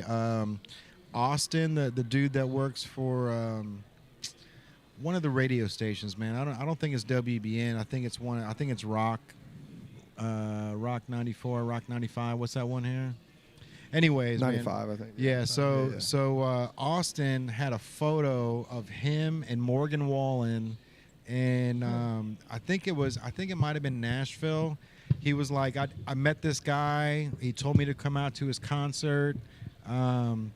And he had a photo of him and Morgan Wallen, and then had a picture of like the crowd, literally, bro, like 15 people there, like no one knows who this dude is. Yep. You know what I mean? Like, and it wasn't even that long ago. Like it was only like He got cut from like The Voice. 6 years ago. Yeah, I saw that, 10 bro. years ago, he got cut from The Voice. They said he wasn't good enough. Yeah, Isn't that funny? That's That is crazy. funny. He said middle fingers to everyone. Yeah.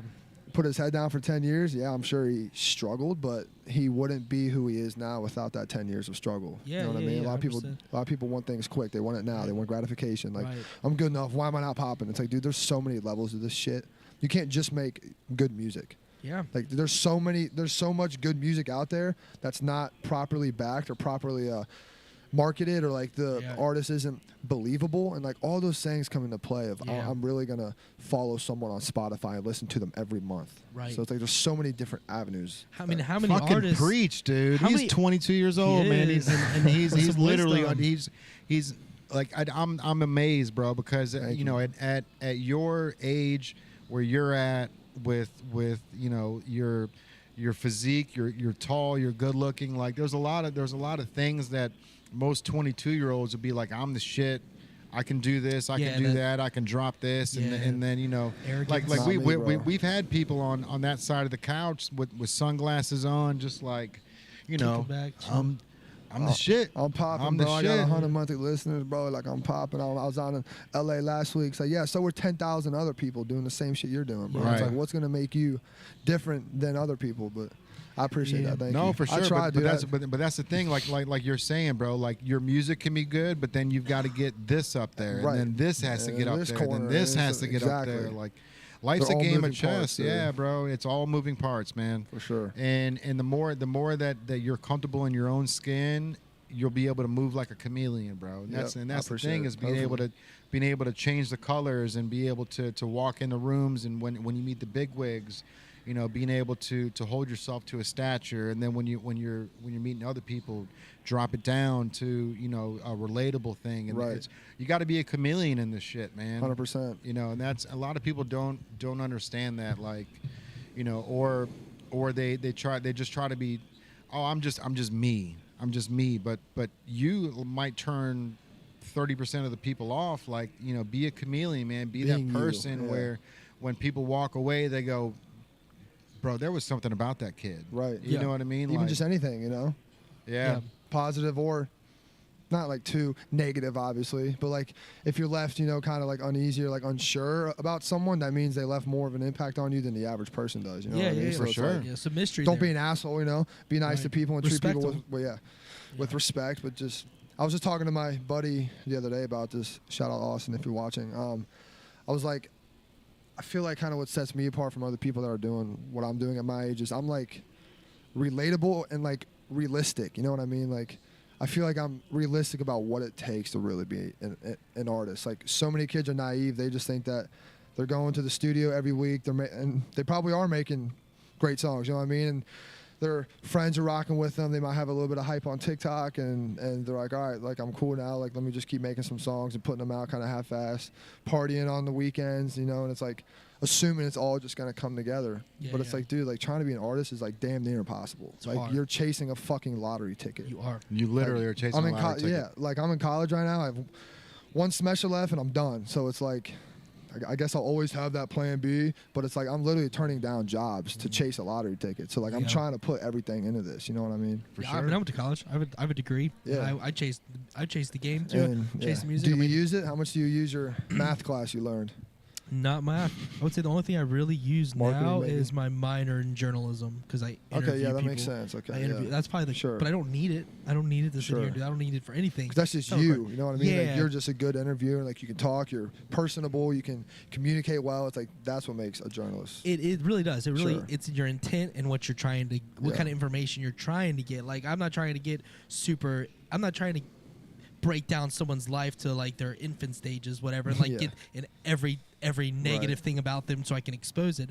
I'm here to find out what drives this person, what makes them get up every single day and put their best foot forward. What is their goal, and why do they think their goal is achievable? 100%. You know what I mean? Stuff like that Yeah, 100%. is where I'm at with it. And like, I like music positive influences, people who you grew up with that was encourage you to play, or For sure. just different things like that. Like you mentioned your brother earlier and stuff like that. Like those things are what make us as people. You know Absolutely, what I mean? And like for me, I didn't have a lot of music positive growing up. It was more like, hey, why do you do that? Because it's a waste of time. And I'm like, you know what? Did you It make may- music at one point? I did make Okay. music. Yeah, I was like a metal rock band. Oh, fire. Yeah, man. But the thing with me is like I just did it because I wanted to speak to a younger me. I just wanted to speak to myself when I was like 16. Yeah, I was like 24, and I'm like, I Right. can speak to my younger self through lyrics. That's what I'm gonna do, and that's a take I did. But at the end of the day, like I did it for me, for those who were in my corner. I wasn't trying to convince anyone to listen to me. Facts. Like it's just they're gonna like you or they're not. It doesn't matter. I'm I'm here the for same way. I'm yeah. here for the ones who do, not for the ones Exactly, who don't. The ones who exactly. don't, find someone else to listen to. Like that's Someone's cool. always gonna hate you, bro. Plenty of music on the table, bro. Oh Yeah. so- Someone's yeah. always gonna hate you. Yes. Oh, for sure. Millions of people hate Drake, bro. You know what I'm saying? Literally, He yeah. sucks. Like, yeah, you're right. He does. Like, But yeah. I'm thinking he's fine. I mean, he's getting these brawls thrown at him. You've seen the brawls on Drake, like all these girls throwing these brawls to him on the stage. yeah, on Did- stage. Oh, So, it's insane. I didn't see it, but apparently he's got does he keep all the bras? Does he have like a room full of bras? You think? I No think so. way. I think he does, bro. Because I don't know if I was scrolling through Instagram, but something popped up and it had Drake with all the bras, and it kind of looked like DJ Khaled's closet with all the shoes. It was like all oak in there and shit. Is that real? course I it thought I was. saw that too. Is that real? I don't know. I didn't stop. I should have stopped and clicked on it, bro. I just No flew jumper right probably past. posted it. 100%. Yeah. 100% has a no jumper jumper post, was bro. no jumper, wasn't Definitely it? no jumper post. That Adam would be- Adam 22 is the whip, dude. I love Adam, that's bro. my shit. It's You know fucking what, funny, man? dude. I like no jumper a year ago before they Yeah. popped off, Yeah. right? Like back when it was just like 2-3 minute clips of like Adam 22 and Sneeko or whoever the fuck, just talking shit. Yeah, bro. Interviewing artists. Yeah, You like been to like the store? No. Out there in Cali? No, man. No, I Me either, but I'm wish. trying. Yeah, I was right by it, but I didn't go. I've been to Cool Kicks when I was out there, or Okay. Nice Kicks. I haven't been to Nice Kicks, Fire. but yeah, man. I went out there because there was actually what we were talking about earlier. How Instagram, like they want followers. They want followers. Like same thing with Zoomies, bro. Like Zoomies wants the mad scientist stuff, but they want more followers. And I went out to LA to go meet with a manufacturer that wanted to mass produce all the mad scientist clothes for Zoomies. Oh, wow. And they own like a whole block in LA. Like literally it's like 4 buildings and on like one on each corner, and then in the middle of it is where all the semis go. So like literally like you're pulling Wow. into an entire block, and it's just like Consumer territory. yeah, bro. Like this one building has nothing but Asian women that are just sewing stuff, and this one's got like all the printing stuff, and then this building's got like all of the clothes from Target and Hot Topic and all these places, and you can go in there and you can buy anything you want for $5 each, bro. Oh, wow. Like it's just overstock that they have, but it's cool. Yeah, so I got a chance to go out there and be a part of that, but like the whole like online follower count, like that's real, and like you can't fake it either. That's the thing. For sure. Like, you know, when Zoomies was like, hey, like how many followers you got, and I had to tell them, hey, we're hiding this. We've got 13,000 followers on Native, but Mad Scientist has 0 because we're hiding it specifically. They were like, that's not good. We're like, well, why does it matter? and so much? and I told him, I was like, well, let me, we're gonna do a commercial so we can show you the hidden room and everything behind it. Like, it doesn't matter. It's follower count. We need a follower count, and Yep. like I 100% agree with that, bro. Because if we got 20,000 followers, we're making money online. You know what I mean? So No, it's right, like right. I agree. there's. Yeah. And if we buy followers, you can tell right off the rip. So it's like, Yeah, you know, don't ever do that. on Fucking- all that Never shit do has, that, yeah. bro. That's so many that- people do that, bro. That's It's the reason. ridiculous. That's the reason why I've got the counter here. So at the counter, Oh, you got a follower counter back I got there? a follower count. That's So every sick. time you get a follower, it adds to it. That's sick. And I bought that thing off of Facebook Marketplace for $200. It's usually $400, but I bought it from a company in Boston. It was like a barber shop, and the guy bought a bunch of followers and then put this out in front of his store, and then it was just showing how many followers he was losing every day, right? So he ended up Wow. selling it for $200. So I bought it and brought it Wow. here, and you know that thing is like it's awesome. You just bro. hook it up to your Instagram, and it's just Yeah, Every time you it's get a it's follow, all it comes across with Wi-Fi. the name, or I don't have to do anything. As Wow. soon as somebody hits crazy like, technology. that for thing real. adds. Yeah, That's so cool. But the thing is, so like you know, we'll get 6 kids that go into the lab, and on the way out, you know, maybe Ting, ting, ting, ting. like yeah, Yeah. well, one of them be like, you know, what's your Instagram? At least one of them, right? And then as soon as the one kid follows and that thing moves, all other 5's like, wait a minute, I want to be a part of it. exactly. You know what I Yeah. mean? So now we got 6 likes instead of just 1 out of the thing. That bro. probably So- is so huge for a store like this, like actual customers coming in person, and by the time they leave the door, they're hitting you with an Yeah, Instagram bro, follow. and then we tell them, welcome You to know the what I mean? tribe, bro. Welcome to the family. That's You know what I fire. mean? That's Like fire, it's yeah. Y'all are doing shit the right way, bro. trying, man. We're trying. It's interactive Seems like retail, it's been, bro. It's been paying off for a while. Yeah, interactive retail. I like how you use that term. Yeah, a lot of stores aren't like we've that. we've never heard of it before, bro. So we use Interactive hashtag retail. interactive retail all the Fire. time. I like that. Yeah, and actually once the alien comes in, we're gonna make it a little bit more interactive and stuff. We're Yeah. gonna shut the store down for a full day and just rehab the whole place, update it to things that we want to do. I gotta say, intergalactic retail. Intergalactic. So check this out, bro. I had to, If you want to go crazy like that, Intergalactic. I bought an acre of property on the moon. I legit own an acre of property on the moon. I bought it. He does. I The bought it like fuck? yeah, gangster shit, bro. What? And so check this out. So I bought it like 15 years It's ago. a thing? Yeah, and when I bought the property, there was Tom Cruise bought a bunch of acres up there. So when I contacted the company, I said, "Hey, I'll buy an acre, but I want to be next to Tom Cruise." This was before that Kanye song came out. So now it's even more super fire. He's like living next to TC, Tom Cruise. But yeah. but so anyways, man, I bought an acre of property up there, and then once I did that, I went on Google Earth. I pinned where my property was, and I named it the Touch Me Tees. It was at the time, Touch Me Tees was my company. It was a color changing clothes that actually change colors when you touch them. What? Shit's fucking crazy, bro. Did you come up with that technology? No, that was popular in the late 80s, early Wow. 90s. But I got the trademark from the original company. Wow. I started working with the trademarks and like Touch Me Tees. yeah. That's So crazy. so on the property on Google Earth, if you click on it, it says Touch Me Tees headquarters Interworld. Bro, what? And so This is that's real shit right now? yeah, bro. So On the like, fucking moon. so Right? check this out. I kept going to the post office. I kept writing them saying, "Hey, I need a PO box for the moon."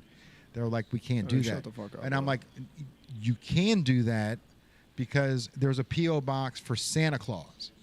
If there's a PO box for Santa Claus, that stuff's going somewhere. Facts. I want a PO box for the moon, and I just want it rerouted to my house in Dayton, Kentucky, so people can actually send me fan art, whatever they want. They can send it to the moon, and I'll get it, right? But the whole reason I did that is so my clothes can be out of this world. Wow.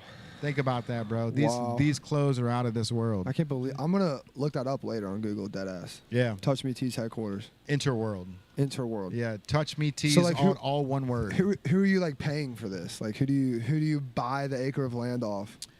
So there's a company in NASA or some shit? No, so SpaceX. there's a it's called the Lunar Embassy, and they're out of California.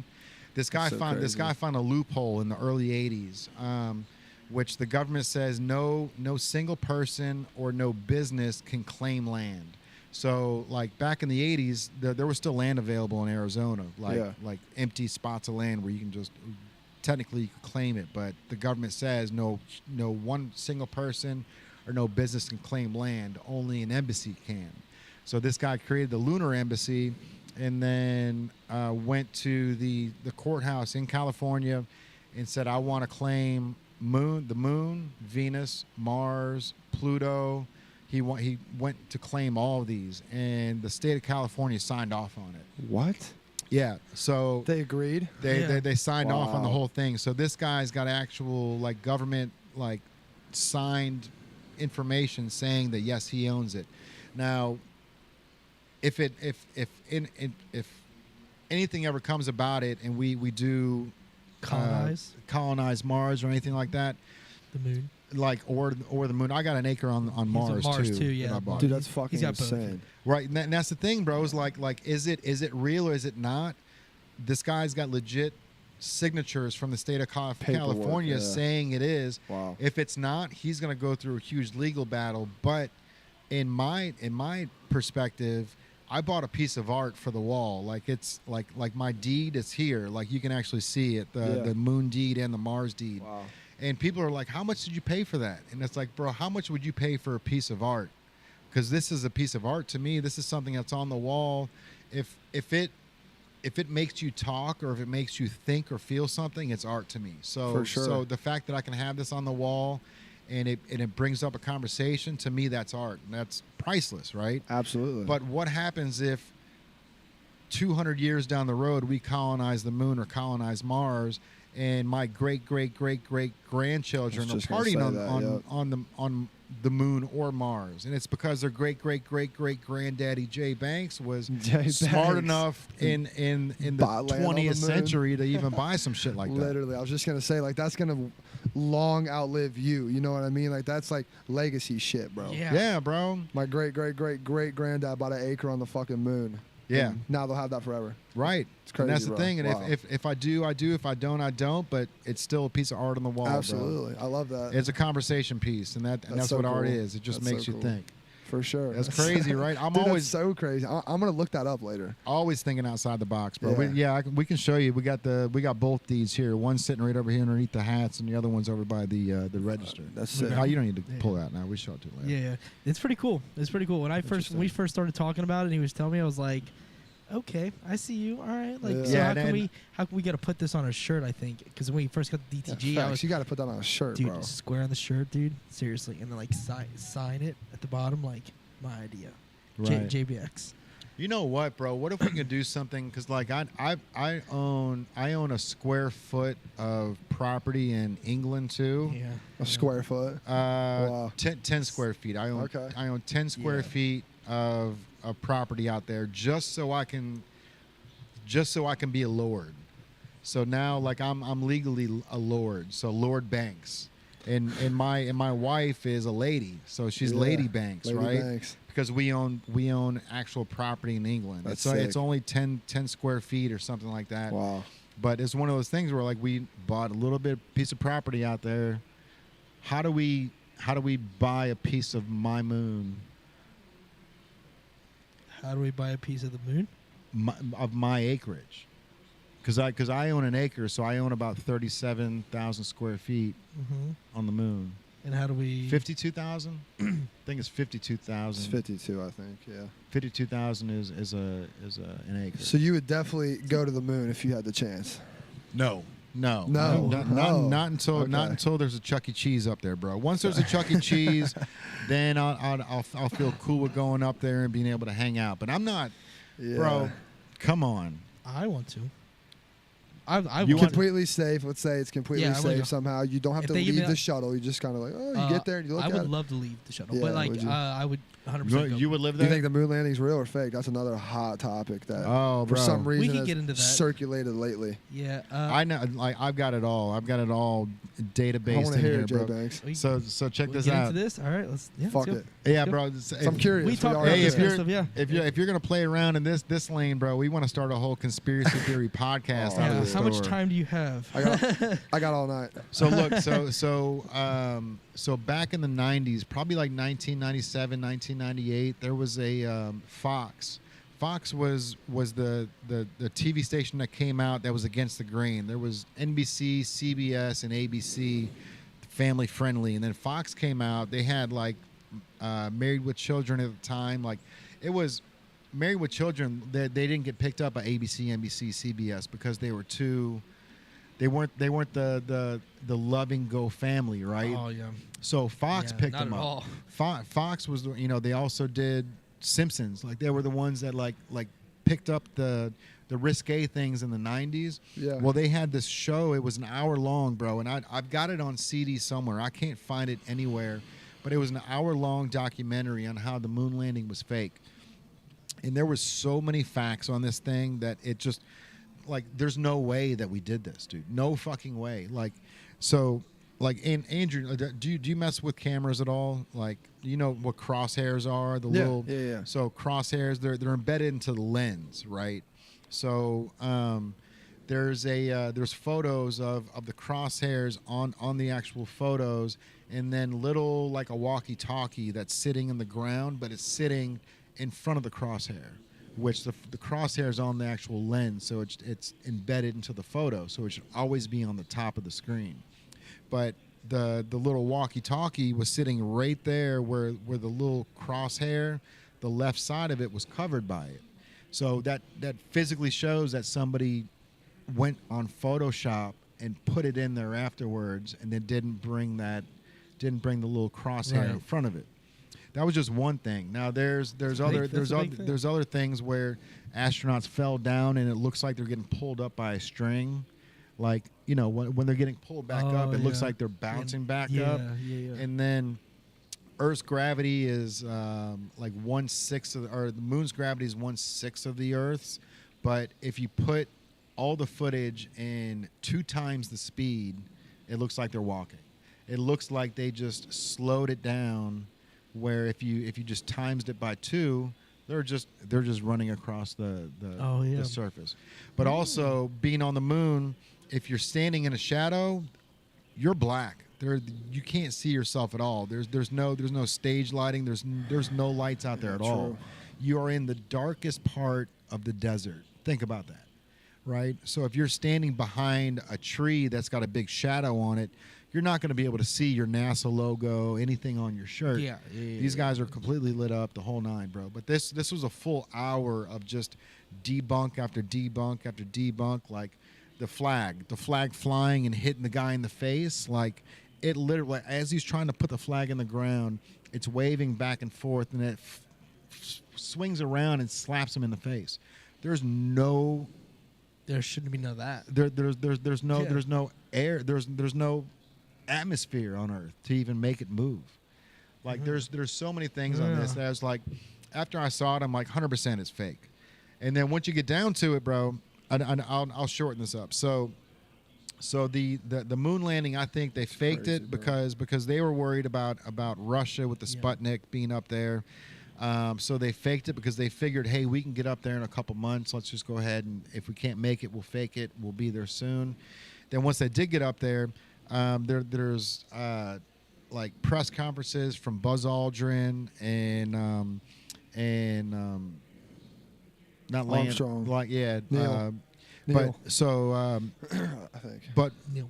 yeah, Neil Armstrong. When they came back, they're terrified, bro. Like the interview, it looks like they saw a ghost. Like they didn't know what to talk about, what to say. But there's actual sound evidence of Buzz Aldrin going, when they were on the moon, he said there's something on the horizon and they're watching us. So like the dark side of the moon is like the whole moon conspiracy is fucking crazy. Like the moon shouldn't be there. The fact that it rotates around the Earth and it keeps the front face. So we never see the backside of the moon. It doesn't spin, doesn't do anything. We've actually tried to bomb it at one point, and when we lit our bomb off, it sounded hollow, and they said that the moon rang like a bell for hours, like Right. that it just rang like it was a man-made structure, bro. Like it's absolutely insane. The moon's wild, bro, and we don't even know because everyone talks about it like affects the So tide. it was fake at one point, but then they actually did make it up there after. I think they faked it in the beginning. They just made to win the race, the space race. Race, and then we did make it to the moon, and we haven't been back, bro. We haven't been back. I wonder why. But right, and that's the thing is they're like scared because there's aliens on the backside of the moon that Oh. are watching everything that we do, making sure that we're not using nuclear weapons, the whole nine. And even there was photos that just got released like a month ago, where right on the horizon line of where it goes dark on the moon, there looks like there's 200 to 300 mushrooms, bro. Like think about walking through the forest and seeing a mushroom patch. How there's nothing but like these round structures, just all like in a section. Yeah. That exact same thing is on the moon times 10,000. So each one of these structures is big enough to be a building, and they have these round tops that look identical to a mushroom top, bro. There's a What do they think they are? They think they're structures. Like there's a pole that sticks out of the moon that's over a mile tall. Like, and it's literally like they think a lot of these things are like some kind of frequencies where they can communications. Yeah. Interesting, like a tower, like just a tower. Yeah. It's a phone tower. I'll pull up the photo here real quick because fucked, it'll be the easy moon- to find. Can't believe shit. You really? That's the thing. So we know now that aliens are real. We talked. Have you seen that the press conference? Like they were the whistleblowers. Yeah, the politician that came out and talked about it. Yeah, I saw that. So now that we know aliens are real and they've been proven that they do have extraterrestrial spaceship and they have the pilots that pilot the spaceship. To me, in my personal opinion, now, which is not in my opinion, it is fact. Anything is possible. Anything that you could possibly think of is possible. We don't know what's true, what's not. We're in the AI era, not just my initials, but the AI and artificial intelligence, where we were talking basketball off camera, but AI, Allen Iverson's our favorite player. Okay, that's I love the hoops, whatever. But yes, but so shout out AI. he's a guard. I was a guard, man. Guard all day. Yes, sir. But here's the thing: is like because anything is possible. All these different theories, all these different things that come out. What's true and what's not? What was information that has been put into the world that people wanted to get desensitized, so we got used to it? Because if you were to drop aliens a long time ago, society wasn't ready. In general, there's a lot of factors that go into the release of aliens when it comes down to religion. There's a lot. Religion is a big thing, bro. Religion is a huge thing because faith-based is where people are like, they have to put their whole heart into it. And if something comes out that might question that, you have a whole world of people that are just like, oh, I won't believe that anyways. So there are people that still don't believe in aliens, even though like all the signs point to yes. And now that we know that they're real and establish that these people are, credible sources to tell us information, dude, literally anything could happen on the moon. Anything could be on, like, they're sending stuff up there with our technology, but like, who knows if we're just being spied on from every, like the moon, Mars, wherever. Like, who knows if they're just, because like Earth is like, it's a unique situation because of life is able to be sustained here. And the theory is that aliens will come here because there's the gold. They want gold. Gold is a really high value item. So I dug into that. Did you? So gold apparently, you can basically turn it into dust and then put it into your atmosphere, and it like this is way down the rabbit hole. Now don't don't look at me like I'm crazy here, because this is just part of the theory. But gold.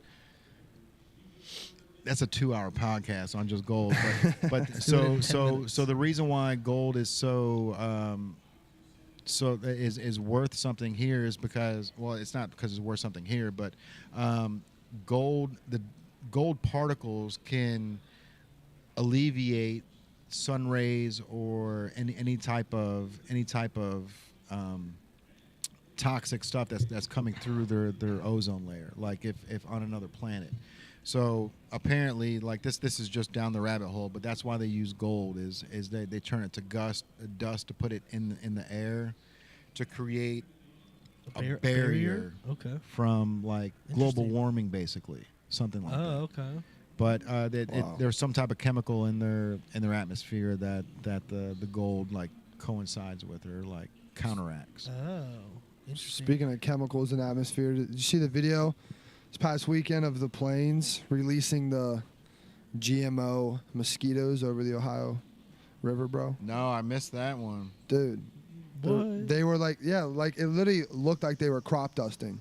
And people are saying that they were mosquitoes that they were dropping. Either mosquitoes or some pesticide. Like there's a whole pesticide theory that interesting. That's what the jet fuel really is. It's pesticides. I don't know if it's population control or... well, they want more population. Don't let them fool you. They want to be more humans. Yeah, they don't want to go less humans.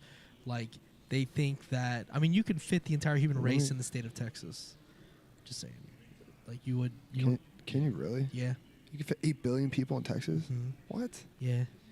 But there wouldn't be... if they are standing. If they're just standing shoulder to shoulder. Okay, you can fit them all in. Yeah, you can fit the whole world in not that much of area.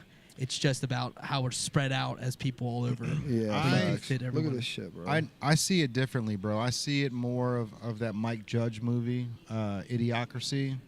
I think you're right. I mean, from what you're saying, like we need more humans. We need, like, from what Elon Musk is saying, like we need more kids because let me see, bro. I like this case too, bro. Like, thank you, bro. I just got that brand new. Back purple and green. Back in the day, bro, when I had my fire, yeah. Thank you. When I had my my pager, bro, I made sure that I always had the neon yellow case. I was always down like with bright shit. You can tell by my shoes and shirt, obviously. Yeah, bro. So yeah, apparently those are GMO mosquitoes falling from the plane Labor Day weekend in Cincinnati. Damn, they're literally like right over the Ohio I don't River. know what the fuck it is coming from it, but they drop something, like, because it's not just a jet stream, because it stops. It like turns off. Like it drops and then it stops. That's interesting. I see it. Yeah. Yeah, like regardless, I don't know what the hell that is, but scary nonetheless. Yeah, bro. And there were 8 cases of malaria in the U.S. in the first time in 20 years this past weekend. Oh shit, locally? I don't know if it's in Cincinnati, but regardless, I'm gonna be on the fucking lookout for these mosquitoes, dude. Yeah, bro. You get one on me, get the fuck off. So, what you're saying is what Elon Musk is saying is, like, we need to produce more kids because there's a. I don't care if there's more people. They do. That's what I'm reporting right. Yeah. But what they're saying is, like, there's so many families that are like the mom and the dad are both working full-time jobs. What is it? Sorry, not to cut No, you you're off. good. Is this live stream working on YouTube? Yeah, it's on the Jay Banks page though. I think not the native. Not one. the native brand. Here, That makes sense. I just had a couple people asking me. Only reason. You got a Jay Banks YouTube page? Yeah. Let me see. That's the thing. Social media. There's just so much to it because we use so many different platforms for things. Yeah. I mean, at this store. I mean, if you're I see it watching, right now. Native on the Levee is where we print up. Yeah, on I got you, Facebook Jay. it's native on the levee, and then I found it on YouTube too. yeah, Jay Banks 2482. Episode 180.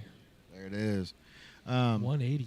But but when it comes to like Elon Musk, like he's saying like we need to have an abundance of kids because and all the families, the moms and dads are both working full-time jobs now. So now there's not as many kids being born because the moms aren't staying home. The mom and dad are going to work. But in the movie Idiocracy, like it was the higher end class was the ones that were going to work, not having kids, and then the lower class was the ones that were still pumping out kids, getting the $2,000 for each kid they got or whatever. And so a 30, 40, 50-year-old span from there, all of a sudden everybody was stupid as fuck. Like because the smart people weren't having kids, the dumb people were having kids. Yeah. So like that Idiocracy, the movie, man, like even though it was like 25, 30 years old, like there's a lot of relativity to it now where it makes sense. Like everyone's stuck in their phones. Like everyone's wearing Crocs in that movie, bro. Everyone's wearing Crocs. This movie was 25 years old, and they were trying to figure out what were things that people would look goofy in and that would never wear. And at the time, one of the costume directors was like, I've got it. Like there's this shoe company out, super stupid, no one's ever going to use them. Like they're called Crocs. It was like perfect for the movie. And now they're super popular, bro. Like 25 years later, it's hella like popular still. Yeah. Still, and it's crazy to see that like Post Malone is definitely not helping that situation. Yeah. he needs to bring Bud Light back is what he needs to do, bro. Bud Light canceled. They need to give him him 5% of the company, bro, and just For say, real. hey, just help us, bro. Just keep drinking it. Just Facts. every time you're on a podcast, just say I love this shit. I love it. Yeah. You know what I He mean? slams Bud Lights. Yeah. But yeah, why not? Like his reach alone is worth Bro, exponential the amount of original money. family's trying to buy it back from Anheuser. Really? The original family's like, give it back. Wow. Like, you guys fucked this up royally. Yeah. Like, our whole family's built on fucking Bud Light. American, like nostalgia. And then you guys go and do some shit like this. And it's crazy to think, too, that it wasn't even, like, they weren't going to put Dylan Mulvaney's face on the cans. They only did it just for her as like a pride thing. Yeah. And they got complete backlash for it. They sure But did. then the lady doubled down and said, "Well, it's a college beer. We're not trying to be a college beer." It's like, lady, what are you doing? You are a college beer. What are you course doing? you're a college You beer. are the introduction beer. Right. Stay the Literally. introduction beer. Literally. Miller Lite. Miller Lite doesn't even have that position. Bud No. Light's the introduction to beer. Anything, Natty Light and maybe a Bud Light. Natty Light. I was gonna say a Natty Light's probably the closest thing That's it. It's it. Yeah. Bud Light, Natty Light. Those two things. But Bud Light's gonna take The the first precedent. beer everyone starts drinking is Period. Bud Light, yeah, bro. right. But they were doing the discount where you get like $15 off a 24 pack. Man, that was crazy. $15 off. Yeah. What? During $15 the off. 4th of July. It's like an $8 24 pack, like $8. You yeah, Bro, because no one would buy it. they were still on the shelves. They're like still that's sitting there, like yeah. like that, and that was during That's a 4th, PR 4th of nightmare. July weekend, bro. That's why like I came in Monday and I was like, Budweiser and Bud Light are fucked, bro. Like Yeah. I don't know how you're gonna recoup from something like that. That's a PR nightmare, dude. Nightmare, someone- dude. Fuck. How much? That's how much you laying think off- their stock dropped and just everything, bro? Just. I mean, they've got Yeah. you know, brand deals fell off. You know what I mean? And like that's how those companies make a lot of their money, dude. Yeah. Especially like having influencers promote, like Post Malone, like you said. Like that'd be a great idea for them because he's like the one guy that's still very like I don't give a fuck. I'm drinking. and he's Bud and Lights, he's I love it. He's that guy. He's Right. the I don't give a fuck guy. Right. And he's already done a night. He's already in commercials. You know what's crazy about the Bud Light thing too? They also told all the bars and restaurants, "Hey, go ahead and buy our beer. If it doesn't sell, we'll buy it back. So literally, like if the beer expires, we'll just buy it back. So I'm like 4th of July weekend. I come in Monday. I'm like, they're done. It's like there's no way this is gonna happen, They're bro. gonna Like buy it back too. they told all of the bars They're and down restaurants, bad, if you bro. guys like can't sell it, if it goes expired, we'll buy it back. Down bad. That's crazy. That'll. I mean, that would. I mean, that bankrupt is most you're doing this at that Yeah. point. Like, just Yeah. please buy it. Hopefully, in Yeah. 2 months, this whole thing will be done. I mean, I think realistically it'll blow over. I think eventually it might take a minute, but like, you know what I mean? Like, I don't feel like it's something that's gonna be fresh on people's minds for years. It'll definitely blow over. I already It'll blow over. saw a photo of Kid Rock drinking a beer, and that's the one dude who should make sure that he doesn't have a can of beer that says Bud Light in his hand, right? Because he was the first person to speak up when they did that shit. So he should be the last person to hold the beer. But he was at a concert the other day, and he was sitting right up in the rafters, right on the edge, and he had a Bud Light in his hand, and somebody snapped a picture of him, and now it's like, Fuck Chris Rock. Fuck Kid Rock. well, you know what though? At hopefully Bud Light was one of the ones that said, hey, bro, here's drink it. yeah. I would. I mean, if all bets are off. I'd get anyone with a name. I'd pay Kid Yeah. Rock $100,000 just to take a photo with that can. That photo is worth $100,000. Yeah, Yes. easy. You know what I mean? Because the one person that said "fuck you," "fuck this," and then blew up all the cans right in front of Instagram is like, They would probably support Kid Rock. So I mean, I would say him, Post Malone, any of these like any country artists, if they put that on, there, for sure. you got to get like. That's what Kevin McCoy should do. He should be like, I get. Speaking of country artists, I see the Voices of America Country Music Fest. Were you guys there? Did you Dude, sponsor it or what? Yeah, we man. were Yeah, set we up. actually went. DJ we- E-Train at the bottom. That's crazy. Yeah, we made this poster, bro. We only 7 of we only 100. made 100 of them. They're all they were holograms, so like You got them you to can sign see- in no way. Yeah, so this one here, this is the only one that we got to everyone to sign. But That's so hard. literally, bro, like Dan and Shay, Alabama, Jody Messina, Nico Moon, even Wow. Lainey Wilson. I think Lainey Wilson is going to be the big one on that poster, bro. Like I just have a feeling. she's huge. She's I mean, bro, gonna like be huge. Well, it's right, and the thing is She's like fine when as hell, when too. she was out there on stage, bro, like she stopped, and she made a point to tell the crowd, "Hey, I'm young, I understand that how did she put it? Like how." Like she's like a role model to these young girls, because there were so many 10 to 12-year-old girls sure, out there yeah.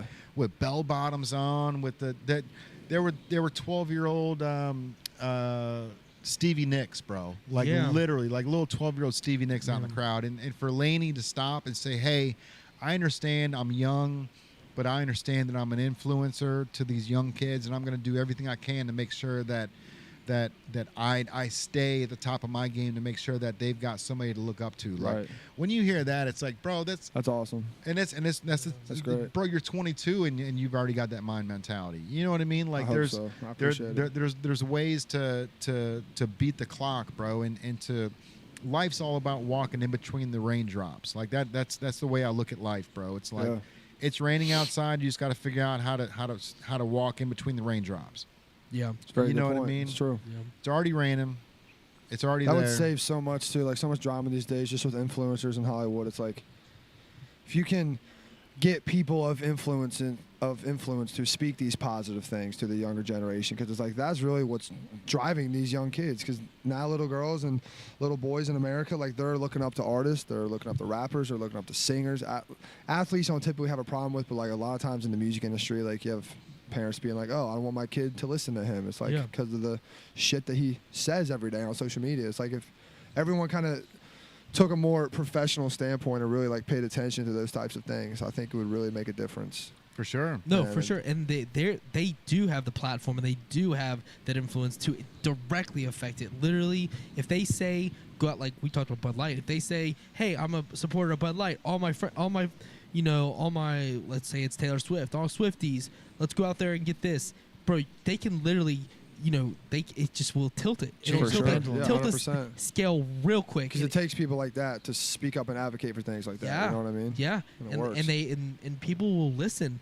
We're in an era where like TikTok and Instagram Reels and all these different things hit so many people so fast at such a quick pace. When someone comes out that is significant and people vibe with them, as soon as they say jump on board, dude, you can literally I've seen commercials that say, hey, this is what happened to this artist, this business. They got this, and all of a sudden now they need to come to Shopify. They need to come to these different platforms, which affects Shopify, which affects all these other platforms. Everything grows when someone gives it that little fire, under it. So yeah, 100%. and the influencers have Absolutely, dude. influencers can come from nowhere. That's why they call them influencers. Exactly, but where did that come from? It's big brand America. Exactly. Influencers, they could be nobody. They could Yeah. have no art. They could just literally be an Instagram model. Literally. It's really that's the way it is, and that's.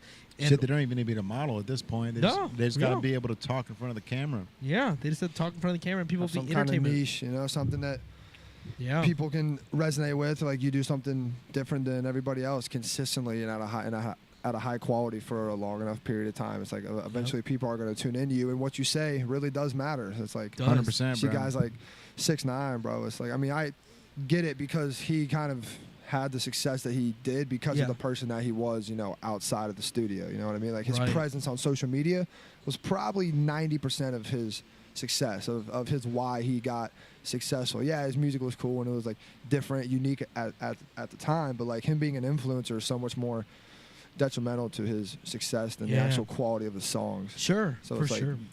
especially nowadays, man, you really got to tap into social media. Everybody out there listening that's trying to do anything cool or be an influencer or make music, tap into your social media. I mean, there's an artist in Cincinnati that, like, dude, he's the best artist in Cincinnati. Like, Right. I'm not gonna say any names just to make anybody mad, but like, this dude is fucking cold. He has a huge future, and he doesn't even know it, bro. Like, he's on social media, like, 2 posts. He doesn't really market anything. It's like you don't even know when he drops, bro. But like, I pay attention to him, and when I hear his shit, I'm like, dude, like, what are you doing? Like, you should not be here in Cincinnati right now. This kid's super cold. It's like, but he just doesn't. They don't all understand the side to social media and the importance of it, bro. It's like, It's because social media, hard. people a lot of times use social media as just a way to update their lives, show Yeah. people what they're doing. Right. But when you take social media in the sense of like how many people am I going to impact with my presence, and when you take that mentality of like, I'm going to make an impact, I'm going to make my mark on the world however I can through social media, and you get intentional, it's really about intent. If you're intentional with what you're doing, it goes way further than just throwing out random posts Yeah, or just 100%. whatever. Right. You get intentional when you do like scheduled posts, making sure the first post matches up with the second post, which is connects to the third post, which the third post connects to the fourth post, and then the fifth post is a throwback to the first post and bring the first post back to the front. Like, and you start doing these different things, and you kind of do a relay race with it. You'll be amazed how many followers pick up, how many people want to be a part of the story because they want to be there early on. People want to be there when at first it's in the infant stages. They want to know about an artist before the artist is known. So like, as long as you can understand that you're ahead of the curve, you can't lose in social media. But you've got to take that intentionalness, that on purpose. Like when I'm posting like on my social media, I post for the future. I make a post, like we talk to my multimedia page, and I'm always telling stories on there. If you look through all my photos, there's just a whole underlay happening without even me talking about it. But I'm doing that for the future because one day I'll tie it all back to for something random. But if I'm intentional and I'm not even using it for making any money other than taking photos, and I don't even make money on photos like that anymore. I was just doing that as a side gig over the summer and like during COVID. But like now, like I'm happy I put that work in, because now like I do the My Motivation for Charlie, and I'm like 18 of those in. I've done 18 My Motivation posts, and it's just 3 photos of Charlie of different little, like all 3 are themed, whatever is happening, and it shows her growth, and it's a personal thing for me, but like it sets a future for me. Sure. You know what I mean? So Yeah, like it builds up for her. So like it's not even for money making purposes. It's just because I want to tell a story, and I'm telling a story through all my social medias. And down the line, let's say I'm doing something a little more significant, people can look back and be like, hey, this is cool. this is a little gem, a little nugget out there. You know what I Right. mean? Like, you know, for a trivia question, if things go in a good direction where people are paying attention, but like, I just want to do it for myself, and you have to be genuine and be intentional, and you do those two things, and you show your true personality. People, like we said, relatability. We talked about earlier. Yep. People relate, and they will jump on. You become an influencer before you know it. But people are afraid of judgment. They're afraid of repercussions. They're afraid to put themselves too much out there. They're afraid to be annoying. There's so many factors that come into play. If you can bypass all that shit, dude, anything is possible. Opportunities are endless on social They media. are. Yeah. They are. Opportunities are endless. If you're everywhere. creative enough and you have a team around you that believes in you or that, you know, makes quality work, dude, like the opportunity is endless. Like that's really what changed my Instagram was when Shocks Media came into the picture. He's a videographer, a photographer, and like he started just being around me in my daily life, you know, coming to the studio every single day, going on trips with us to LA, and like me not having to worry about, oh, like I need to make content for this, you know, like a selfie or something, like doing it my own, because that just kind of looks like not as professional as it needs to look. Sure. If you got someone else in the room that's their sole job is, yo, document everything that I'm doing. Paparazzi photos are Yeah, everything, exactly, bro. And it's like, as soon as I started consistently posting that quality, the engagement on my Instagram is fucking 3x. Mm-hmm. So it's like, it's yeah. like now that's the standard that I've kind of like identified with the past 6 months. So it's like I'm not gonna post anything that doesn't live up to that anymore, because Yeah. that is gonna look like, you know, you're Set the going bar. backwards. Yeah, you 'cause set the you're bar. trying to set the bar. So it's Yeah, like, yeah. because I used to just, you know, kind of post everything and probably post a little bit too much of my like personal life, because like now my Instagram is basically all music, you know, all music, all Hutch Down Records stuff. Like that's what I want it to be. Like I used to be like, oh, going to Chipotle or blah blah blah, like doing a bunch of like BS. And it's like people don't really care about that, you know what I mean? So it's like, if I'm gonna take the time to post, I'm really gonna make sure that it's something that's gonna benefit my career, hopefully, or try to get people to really, you know, involve themselves with me as a dude, you know, because that's so important. Like there's an artist that I listen to, he's a big inspiration for me. His name's Mike, used to go by Mike Stud. Have you guys ever heard of him? So he did like a complete rebrand, so he's totally independent. He's amassed like 100 million streams across all platforms. Oh, wow. Like just popping, bro. Completely independent, turns down record deals. He was a pitcher at Duke, so he was an athlete. Oh, nice. Blew out his arm. He made a little song in college, like just for the hell of it. Popped off a little bit, kept going. 10 years later, boom, he's big in the music industry. But like, what his thing is that he monetizes 5,000 fans, and that's what he talks about on his podcast. He also runs a huge podcast that helps, but he's like, I don't have 1 million fans, you know what I mean? He's like, I got 5,000 diehard fans that are consistently tuning in with me. I'm monetizing them every month, and that's how I make a living. And like, he makes this little culture of all of his fans, and you feel like you're important, you know what I mean? Sure. So it's like, that's kind of what I'm trying to model my career after. If that makes sense. That's yeah. smart, bro. It's very smart.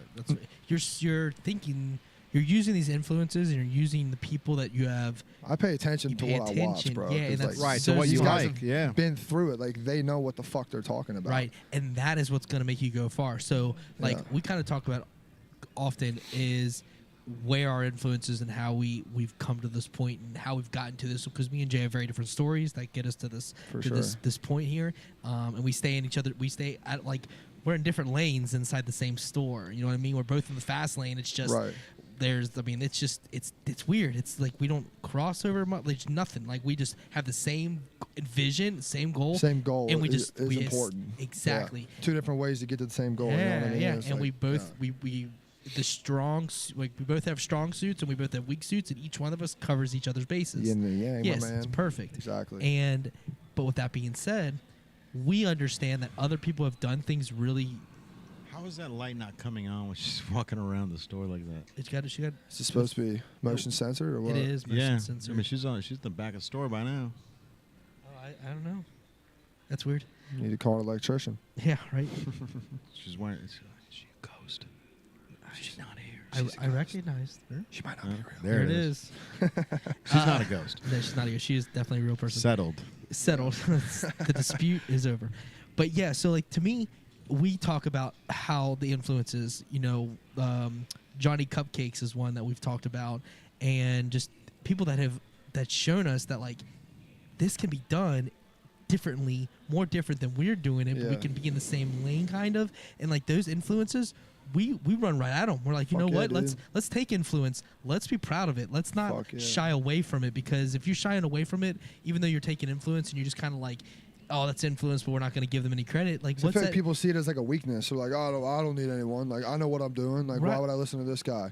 We're It's like, influenced 'cause, every single like, bro, second of every day. yeah. There's nothing that you do that is entirely original. There's No. there's some aspect of it that Right. was It's taken already been done. from something that, whether you watched something when you were 12 on cartoons on Sunday, or now as a grown-ass adult you saw a commercial where a Bud Light commercial, you saw Post Malone in a night outfit, and you're like, you know what, we could do a native night outfit, like Yeah. whatever, but like Right. you could make it look totally different, and it could be influenced from him. You know what I mean? Yeah, exactly.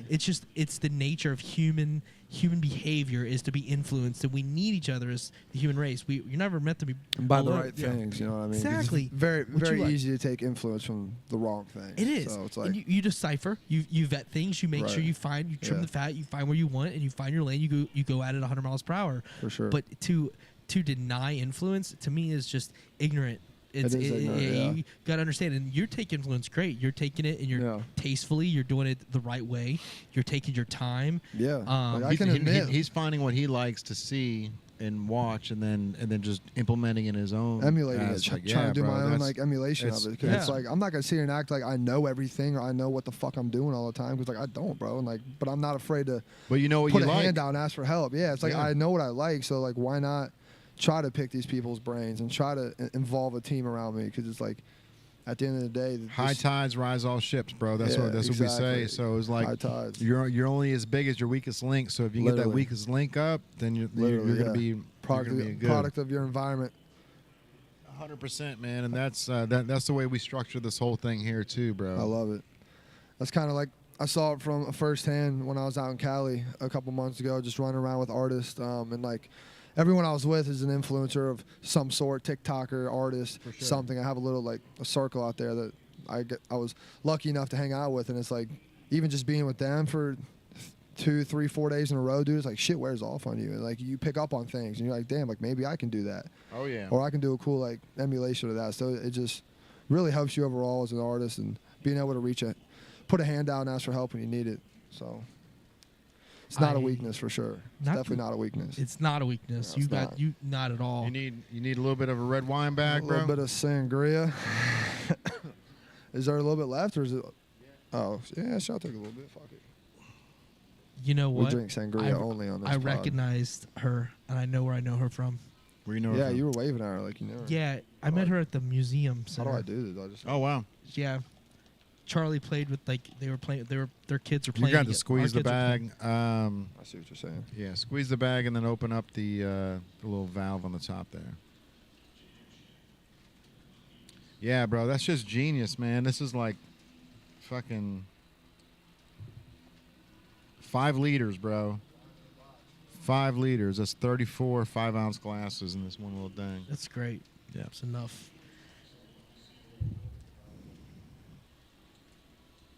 We'll make it happen. We got it. Aaron Rodgers, bro. That shit's wild. Aaron Rodgers, man, how shitty of a situation is that? Is he coming? Four He's snaps. coming back, right? I think so. I don't think he's retiring. No, yeah, he won't. He won't retire. How? That sucks, How dude. could you retire like that, bro? Especially after having such a. Yeah, Such you a can't. You can't go out like that. You can't. 4 snaps. 4 snaps.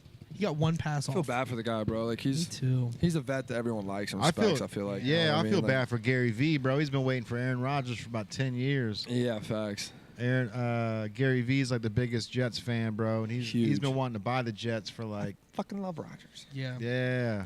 Yeah. For You sure. know what, man? And like after I saw Aaron Rodgers on Joe Rogan's podcast too, like he was on Joe He Rogan's. was on Rogan, bro. Yeah, bro. And How'd I like, miss that, man, I told my wife, I'm like, I got a man crush.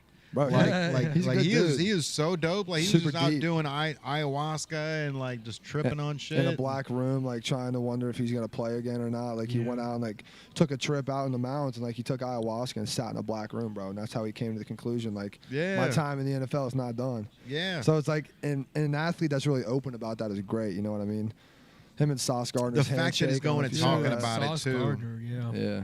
Yeah, the fact that he's talking about it's big, bro. Because Yeah, like it's most of them players, It's like, oh my God, you do drugs, you're a fucking loser. It's like it's not necessarily But the case. he's been like open about that for a long time now. Yeah. Open about He's a hippie, bro. Yeah. Like if you look at the video of him, like his different looks over the years, he was like super conservative, and then these last few years his hair's like growing super long, but he cut it all off again for the season. Oh, bro, the mustache was fire. When he had that mustache, thick mustache, that shit was dope. Yeah, dude. He knows. He definitely knows himself. I mean, he has questions, but he knows what he wants to at least portray. What was his contract for the Jets?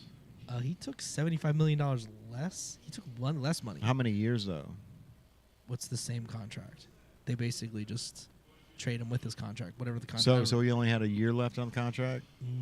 No, they restructured it. So there's a new one, but he took less money because he was trying to open up some space for other players. Mm-hmm.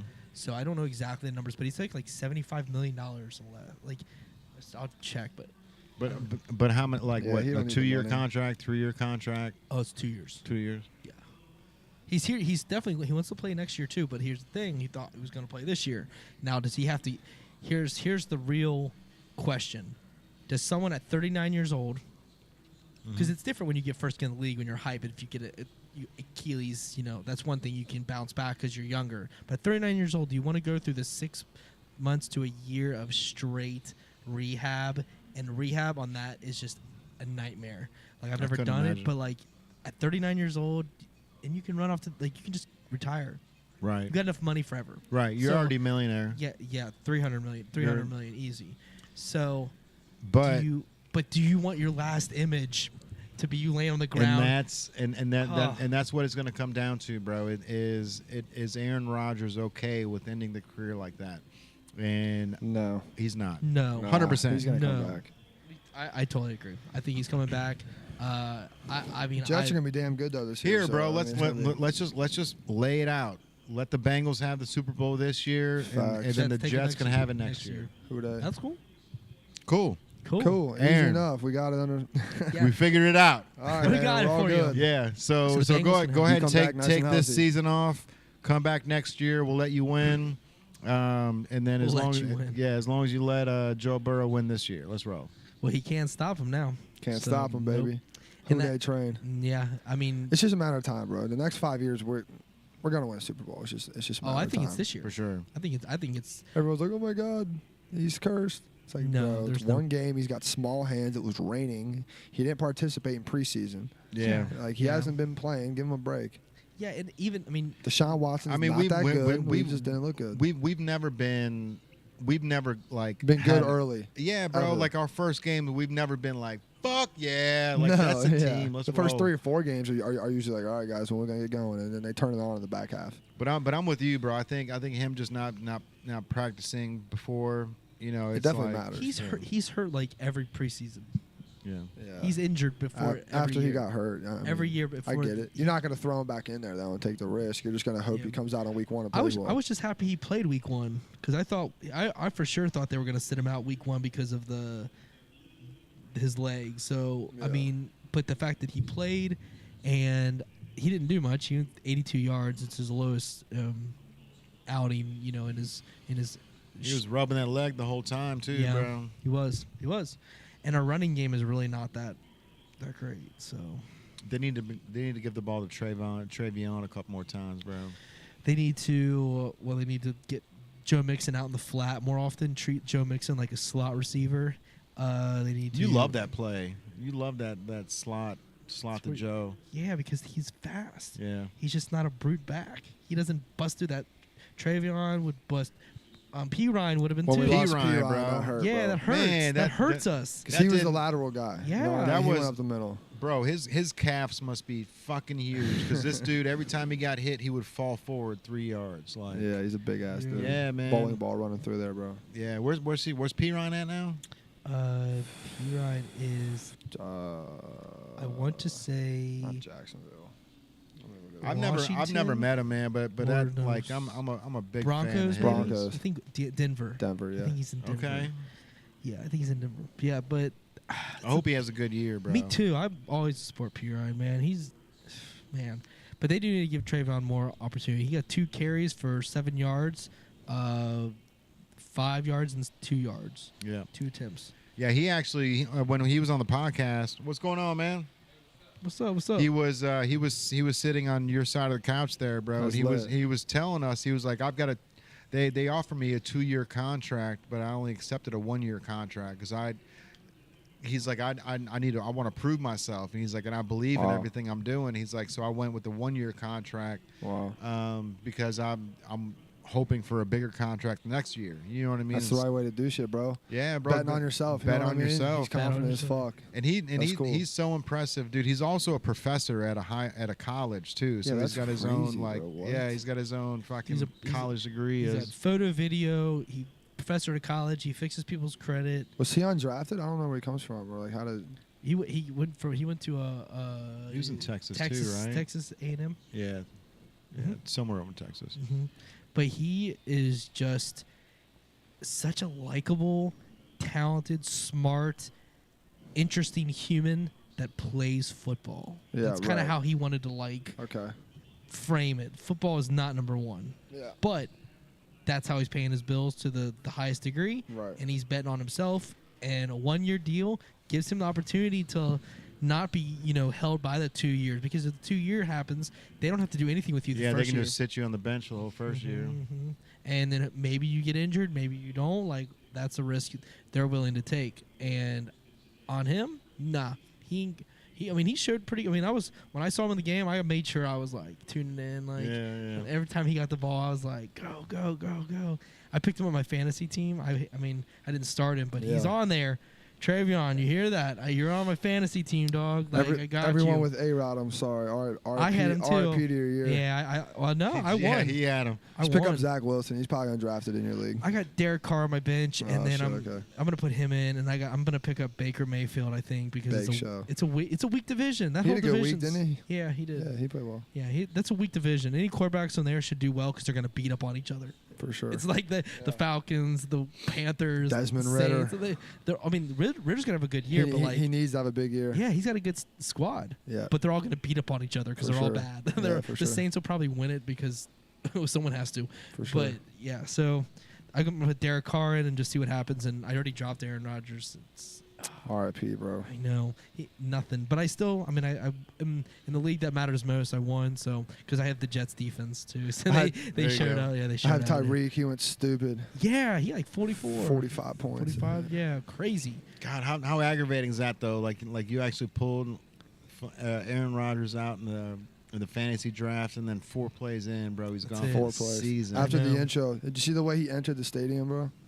Like with Oh, the yeah, with the flag flag. and 9/11. Oh, I Yeah. heard. Crazy, Yeah. bro. I played against Tyreek Hill too. I played my brother What? first week. I played against Tyreek Hill, and I still Oh, I won. thought you meant like personally. no, Oh, no, okay. I played against him. In fantasy. Yeah, Oh, I'm, what? I'm here with you on that. Yeah, I did not You a play DB or against the something, cheetah. or- Yeah, no, I wish. If you want to become the podcast, bro. Hey, I got a Tyreek Hill. hot question. Yeah, if what's up? any of my boys back at the precinct are watching this right now, we had a debate the other night. What is the more difficult position to play, DB or wide receiver? DB. DB. It's All day. It's Not even close. Thank you. It's not even close. No offense to who thinks that wide receiver is a harder position, but it's not even half as hard. Because wide receivers get the first step, and they know where the ball's coming. Right. And they know when the He was ball's like, coming. yeah, usually. my guy was like, who thinks wide receiver's harder? He's like, oh, the only thing a DB has to do is mirror the wide receiver. I'm like, What? exactly, bro. Like, Mirror? he has to. Do you know how hard You're that running is? backwards. The receiver knows where And you he's have to going. do- and you have to do- generally, he has And an you have to idea. do hips. So you have to like literally turn Bro. one way or the other because the wide receivers they just do like this and then they go this way or this way and you have to feel them Love out. you, Murph, but you're wrong. Love you though. Yeah, no offense, but you are incorrect. Do you work over there at the precinct? Yeah, I valet down there Thursday, Saturday. Oh, So, dope, bro. Work at the studio Monday through Fridays. Music during the day, 11 to 5, and then I valet on the weekend. So My man. yes, sir. Putting in them hours, busy, bro. That's- Busy. Busy. I like to stay busy though. You know what I mean? I'm Keeps my head on straight. I'm gonna give you a little tip, bro. Take your Yeah. best song, just start burning them onto CDs and just dropping them in people's. Facts. I've People's- thought about that. How dope would that be, I bro? thought Just about so that, yeah. just so when fucking old white Frank comes to pick up his car, he Yeah. hops in and he's got And it's fucking SLUD in 98 the Buick. He's like, oh, what's this? yeah, dude. Yeah. Even CDs just in there like ready a to go. card, like with a QR code on it. You know what I yep. mean? I actually did that to who was it? Money Mac, bro. I've valeted Evan like last year at Saks Fifth, I think it was Evan McPherson. Yeah. And like I just like kind of wrote my handles on like a white piece of paper, just with a pen, and just left it in his cup holder. Nothing probably came of it, but I was like, fuck it, dude, because I park athletes all the time, so it's like I might as well try to connect with them. You know Bro, what I mean? I would have just a dozen CDs in your backpack and just hand write them. Don't even take the time to get it like made. Just put SLUD on there. Hey, hope you enjoy. Fucking first single of many. Facts. Right? Put it in there and just let them roll with it. Yep. Right on there. If you don't like it, throw it out the window. Exactly. And it's not gonna hurt my feelings. You know what I mean? Bro. Right. Like, hey, it's a numbers game at this point. You And give if, it to and if 100 you're people, valeting cars, bro, It's a numbers game. I'm gonna tell you something, bro. If I hopped in my car and you threw the CD in my dash, and I drove away and the song started playing, I would listen to it and I'd be like, what the fuck is this? Pop it out, and it says SLUD. Your valet guy, aka the next the next hip hop star, right? Something like Facts. that. If the shit was good, I would call you that day and be like, well, we need to get you on the podcast, bro. That'd be amazing. Yeah. You know what I mean? So like it's just things like that, like me thinking outside the box, like this dude's thinking outside the box and dropping albums in people's fucking cars, right? You're not stealing, you're giving. Right. I hope that's okay, Murph. Don't be mad at me if I do that. I mean, bro, like that, like it's genius, bro. If I was valeting, I would drop a T-shirt in every fucking passenger seat. You know what I mean? Facts. Every single time that they came to pick up the car, as long as it's packaged nice with a little card that says, "Hey, thanks for stopping by. Yeah. This is my part-time job. This is my fantasy job, is the clothing line or the music industry. Like this is my passion project. Yeah, 100%. I parked your car, but this is my passion project. Help me be the next Jack Harlow, bro. Like, you know what I mean? Like something like that. Like there's, especially being at a place like Jeff Ruby's, bro. There's musicians that come there. Influence. There's record producers that come there. Right. I mean, they're like there's a lot of record producers here in Cincinnati, bro. We met. Who was in the other day? The owner of King Records was here. Oh yeah, that was wild. So King Records is like the OG company. Like they're the ones that made like James Brown's music. Like they're right here in Cincinnati, and the owner of it just popped into the store the other day, bro. Wow. Like, there you go. yeah, He works with Bootsy. Yeah, Bootsy Collins. Yes, sir. Yep. Fucking OG, man. I got some connects with him. Yeah, he's the whip, bro. So yeah. We should. We got a lot of stuff going on. We should hook you up with his son, Ooey. That'd be amazing. Connections is everything, dude. Like I will take every connection opportunity that I get. I don't turn down shit. Ooey's just a young version of Bootsy, bro. He's just a young version. Like he doesn't play the bass. He's just trying to produce music and just be in the music industry, bro. But he's fire. Dope as fuck too, man. Hell yeah, bro. And that's the thing, man. Cincinnati's got so many ties to the music industry. Like even though like we're at this place where everyone thinks we've got a glass ceiling and all that stuff, and it's hard to make it in the industry. Like Out of here, like Cincinnati's got this root, bro. Like King Records was fire, bro. Like there's so many like original black artists that made it through only because Cincinnati like gave them the limelight back in the fucking 60s, bro. Yeah, like back in the day when music was so selective and it was so controlled by the record companies. We were talking about that earlier, bro. Record companies are done. Like they're done. The say that they have and the grip that they have on the talent these days, it's gone awry to the point where they're just hoping that they can latch on to somebody that already has the influencer mentality. Like it's I feel like it's like record labels back in the day, they were beneficial to artists because they provided tools and 100% things that typically your average artist doesn't have access to. But now, you get an iPhone in the picture, you get somebody that's cold with a camera, you do a little bit of work in post. It's like, dude, you can become an artist from your bedroom. And it's like so many guys can do things that they can never do previously. Like, honestly, like there's never been a better time to be a musician, an influencer, anything that you want to do. It's because like it's at the tip of your hands, man. So it's like if you can learn how to do these kind of trades by yourself, it takes away what the record label provides you. Yes, obviously, they give you millions of dollars in marketing and promotion. That's ultimately And then they like, ask what for it blows you back, up. bro. Distribution. And if you don't make it, you distribution. owe them. A lot of people don't know that if you don't read the fine print of a record deal, if you don't, usually it's like a 12 to 24 month contract, and if you don't make the money they invested in you plus what they expect you to make, like you owe that to them, bro. Like I have a friend that was in a Atlantic deal out in LA. He was he told me that they signed like 1,000 to 2,000 artists every 2 years, but only like 100 people ever really Like breakthrough. yeah, and get the full like benefit that the label provides. And the other 800, bro, they're in debt. Yeah. So it's like so many of these kids, you throw $1 million in front of them, and what are you gonna do? Say no, turn it down? It's like it's really hard to. So it's kind of like evil, like what record labels do, and that's why like our record label, Hutch Down Records in Cincinnati, like we're giving all the power to the artist, bro. Like we're 75-25. Like you take 75, we take 25. Like we're not here for the money. Like we'll pay you to develop, come into the studio 5 days a week. We pay for your music videos. We pay to market. Like That's a manager, bro. We're losing money right now. you. Yeah, like, you know what I mean? Like we're fucking losing money, bro. But it's like we believe in trying to change the industry and trying to give all the power back to the artist, and that's really what we're trying to do in Cincinnati. Like we would like to get out west eventually, but build the HQ here and Bro, build the rapport. You know what I mean? Hutch Down needs to stay focused here in Cincinnati because there's so many artists here that need somebody like That Hutch need Down. people like that. It's Yeah, facts. bro. Yeah, which it's is facts. like, you know, when it comes down to it, if they're taking 25%, that's basically like a manager cut, right? Right. Like, It's like a manager cut. Yeah. you know, and that's the thing. If you can get somebody on your side that knows the back end, that knows how to implement, and knows how to Which we get do things have, done, right? that's huge, bro. Yeah. So then you can be an artist. You can just be there, Exactly. and you can be in the lab. You can figure out And your get thing. paid to be in the lab. Like how many publishing deals do up and coming artists get paid to be in the lab 5 days a week? Like Right. zero, bro. Like No, you got to pay to be there. you got to pay to be there, but it's like we're paying you to develop.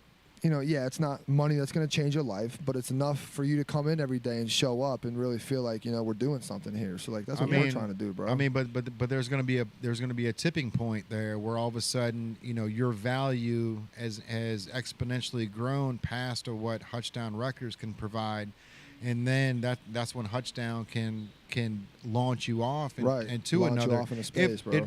if you want to. You know what I mean? Like at this point in time, like record companies, like the only thing they're doing these days is basically getting you airplay because they're taking your money from producing albums, and Best Buy isn't the place where you want to sell albums anymore, bro. Like Exactly. you know, every Tuesday, bro, I used to be in Best Buy every Tuesday. That's when the albums come out, and I was working for Scott's Lawn Service, so I would go there on my lunch break.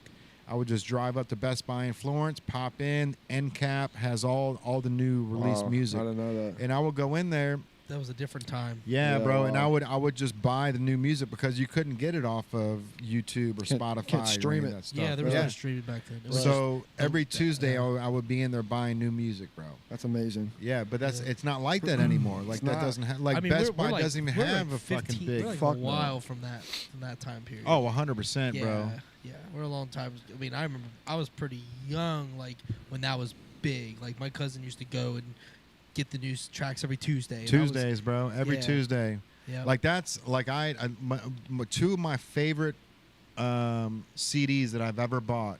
One was Nerd, Pharrell's very first album, In Search Of. Oh wow. It was I didn't know who Pharrell was. I didn't know who Nerd was. It was on the end cap, and it was only $5.99, bro, on the first week that it dropped. So what? I'm looking through. I'm trying to find like new music to buy, and I don't know who Nerd is, but I like the name, right? Like Yeah. it's catchy. And then the album cover was a black dude sitting there with flip flops on, with socks over his under his flip flops. He was playing Nintendo, and I'm like, that's it. This is the one I'm going home with. Never heard a single song on the album. Still my favorite album to this day. Same thing with Citizen Cope. It was another album, which he's still kind of underground, but like Citizen Cope, like I'm sure you've heard his music. The dude's fucking insane. Still one of the best albums. 3 of them. And I bought. That's how I learned about Jack Johnson too. Okay. I bought Times Jack Like Johnson, These right when it first legend. came out. Oh wow. Jack Yeah. Johnson's the whip, dude. Yeah. I had an opportunity to go to Jack Johnson's house in Hawaii and spend the weekend living in his backyard. during the Kukui Festival, I think it was what it was called. Kauai Fest. Kauai. Yeah. I think it was Kukui Fest. Kauai. I think it's Kukui Fest. But anyway, so Jack Johnson used to throw these events out in Hawaii every year to raise money for the state. Okay. And I'm good friends with G Love. Do you know what G Love is? I don't. So he's same music as Jack Johnson. So every year he would throw this event, and G Love was like, "Hey, bro, if you and Billy Saunders and Brandon Perry, like, if you guys want to come down, I can set you up." Like, Jack. So Jack Johnson bought the mountains behind his house. He was worried that the state was going to come in and buy the property, so he bought all the land up to the mountains behind his house so nobody can build on it. Wow. But what happens every year, so people come down there to the Kukui Festival, and they stay in his backyard. They just pop up tents, and they live in Jack Johnson's backyard for the weekend, bro. His mom or his wife cooks breakfast for everybody. That's crazy. Wow. Super fire. Like, wow, it's like incredible. like the opportunity, bro. I was so excited about it, and I never had a chance to go. Then COVID happened, and the Kukui Ruined Festival everything. hasn't happened yet. It hasn't happened since. Fuck COVID. Oh yeah. But that is something, bro, Fuck that COVID, bro. I am Seriously. Fuck COVID. as soon as the Kukui Fest happens again, bro, I've got to be there. Let's go. That's one of Let's those go hang things out where, with like, Jack. Let's go. hang bro, out can with you Jack, can you bro. imagine Dude. hanging out in Jack Johnson's backyard? No, I that would be can't. the greatest. Like, That's a living legend. yeah, That's cool. you though. know what I mean? And that's Let's go. it's Jack Johnson, bro. Like, It's Jack he's Johnson. he, Always buys- wanted to go to Dude, Hawaii he bought too. mountains. he bought mountains, and you know what's crazy? He Like, bought mountains. he's so What humble else and is so there to- down to earth, bro. He's got like these his kids when they were growing up. Like, there was even an interview that he was talking about where he's like, you know, my kids are getting older and they're wondering why everyone wants to see Dad. You know, he's like, well, Dad plays music. You know, like, he's so down to Dad earth, plays bro. music, He's yeah. not like fucking. You don't know who I am. Like, you Right. don't like my music. I'm the fucking shit. How have you not heard of me? Yeah, like like Blueface with his kids right now. He's Fuck. like, Right. he's like, you don't like none of that. Like, Blueface is the real popular. Yeah, Another yeah. troll, dude. Just another, Another troll. troll. Another internet troll that And happens his- to make music. And his Yeah. kid likes NBA YoungBoy. Of course he does. And he's like, you don't like Dad's music? He's like, I don't know He's like, Dad's nah, music. I don't fuck with you, I Dad." don't know any Dad's music. He's like, you don't know Dad's music? ugh. Yeah, bro. NBA fans, man. My least favorite people. But, dude, Nah, I'm just sorry. kidding. So I meant to ask you this earlier, so it's a perfect time to bring it up, man. Yeah. Who's your top 3 influencers when it comes to, like, what you do or why you do it? It's a good question. So, I guess from a music standpoint,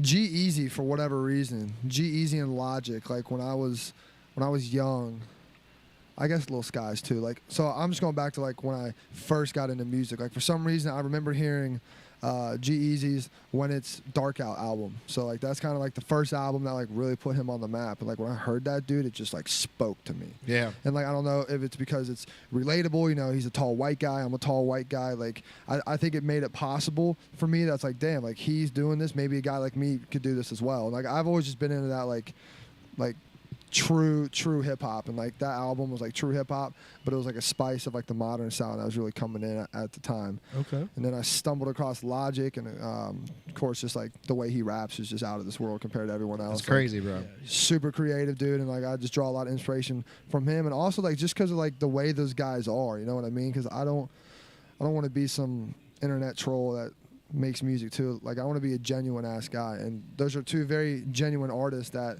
I also love, you know, outside of them making music. So like I invest in them as people. For sure. Drake, of course, just hearing the different things that Drake can do is very inspiring. Like to be like, Oh, yeah. you don't have to be in one lane, bro. Like I'm a rapper at heart, but like my next song coming out is like a country rock song, dude.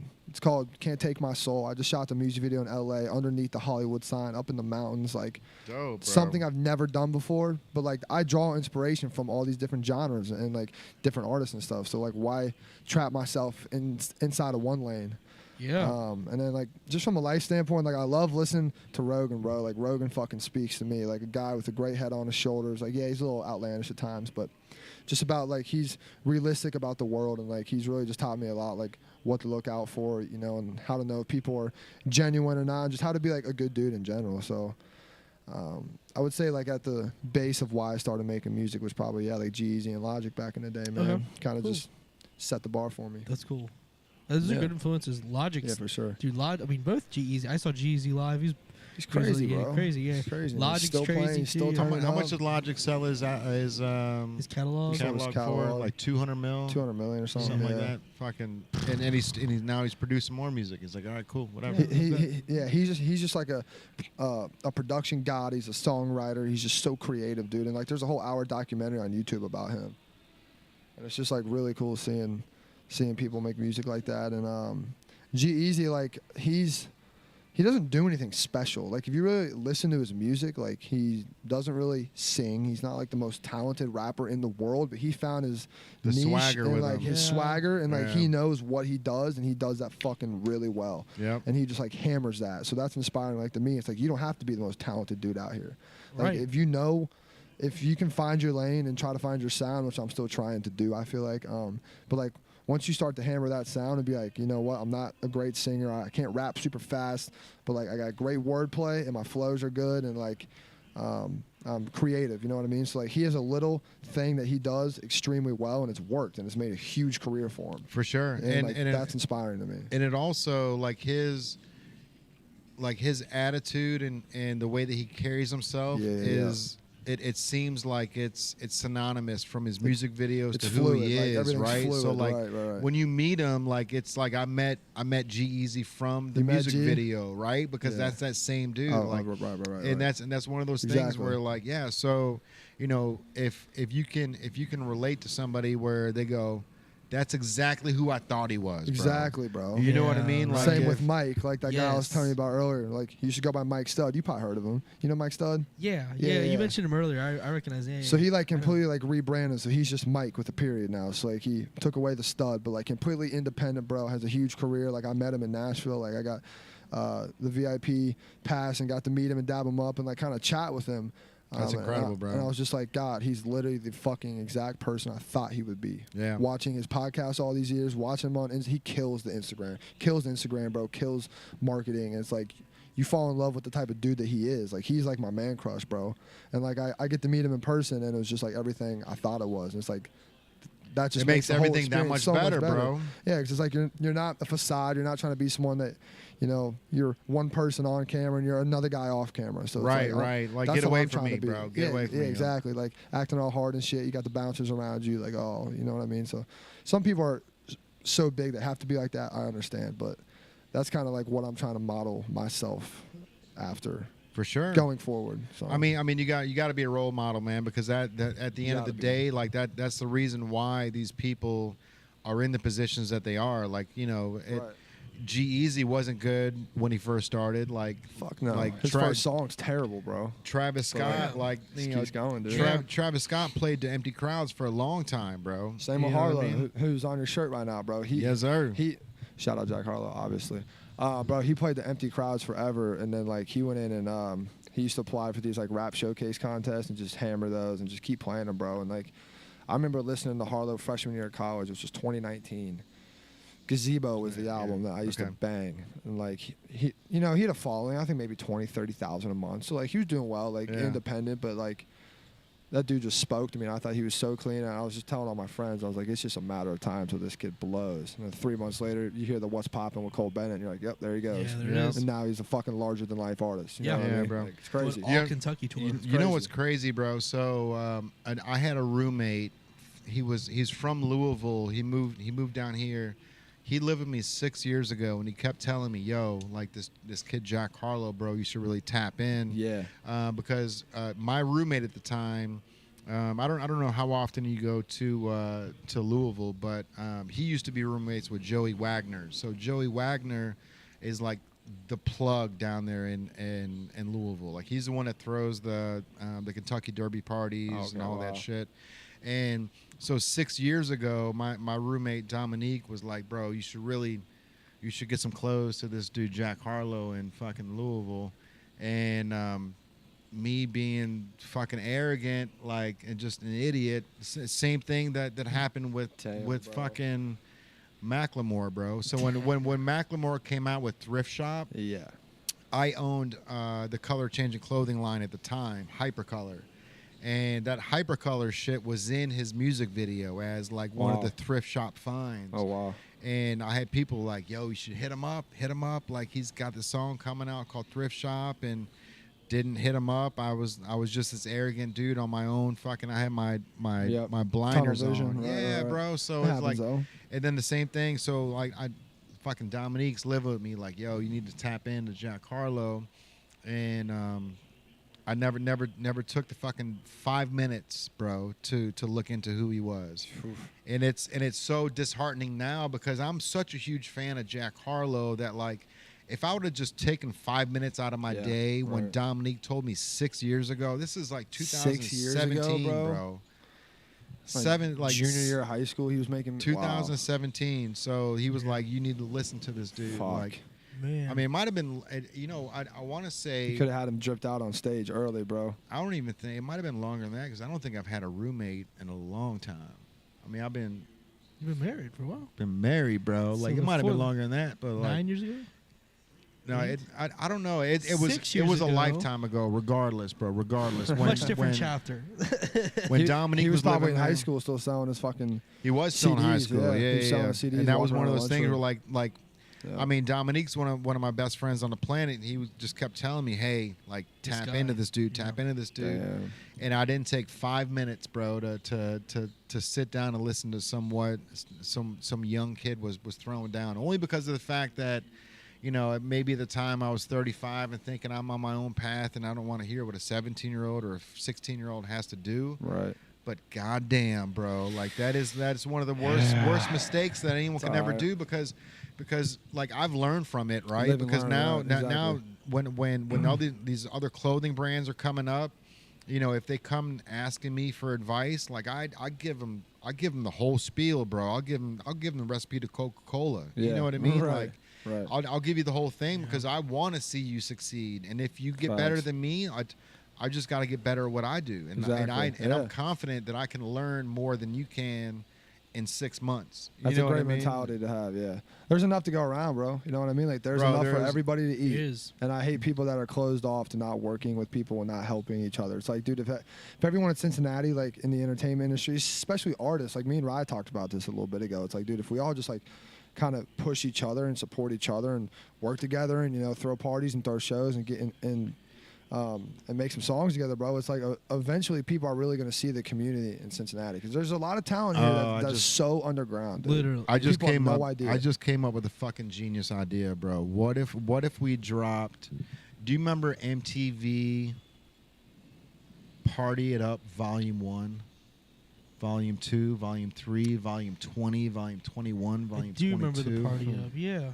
Bro, MTV Party It Up. What if we did an MTV Party It Up Cincinnati style and we just just new local music, bro. It's a great just idea. Unheard local music.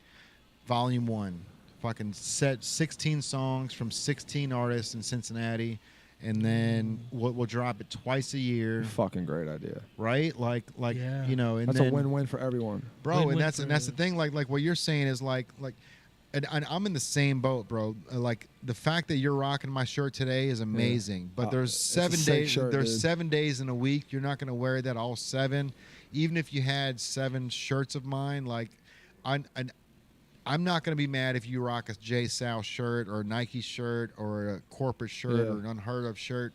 As long as I'm in the rotation, bro. Just put me in the rotation. Right. You know what I mean? Exactly, like as a music artist, I just want to be in the rotation. Exactly. It's the so same if we can get an album down, which we can make this happen, bro. Like especially with Money C, Lantana, like all these people that we've got. Like you know Lantana.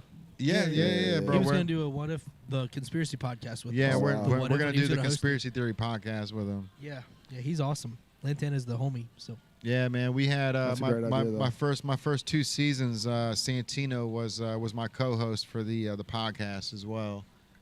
But dude, I think that would fly, bro. Especially if like Run out a little spot. Everyone just play, bro. I would say what we do is basically we make the CD, and they have to come to the store to get the.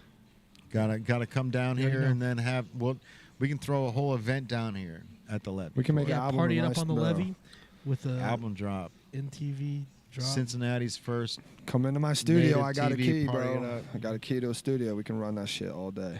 That'd be fire, It'd be bro. amazing. Where's the studio at? Blue Ash. So yeah, Hutch Blue Ash is fire, bro. Blue Ash is fire, bro. People sleep on it. Like I slept on it. My first time going there, I was like, where the fuck am I going? It's like this house. My boss, her name is Danielle. So she runs a software company called Framework. But her son, Seth, who's my partner, has been making music his whole life, right? He's a really talented singer, producer, can play every instrument, like, you know what I mean? Like prog god. And like, I'm not. Is this Seth James? Seth James Hutchinson, that's playing, yes. Yeah, hey, look at you. Exactly, yeah. So he's my partner in crime. He's the CEO of Hutch Down. I'm the managing partner. We work together every single day. Love the dude. But yeah, he's hella talented. But she runs a software company kind of like in the front half of the house, and the back half is the studio, like where all the music stuff is, bro, like straight stew. And then she's got her employees like in one half, and I just show up there every day. I go to the back.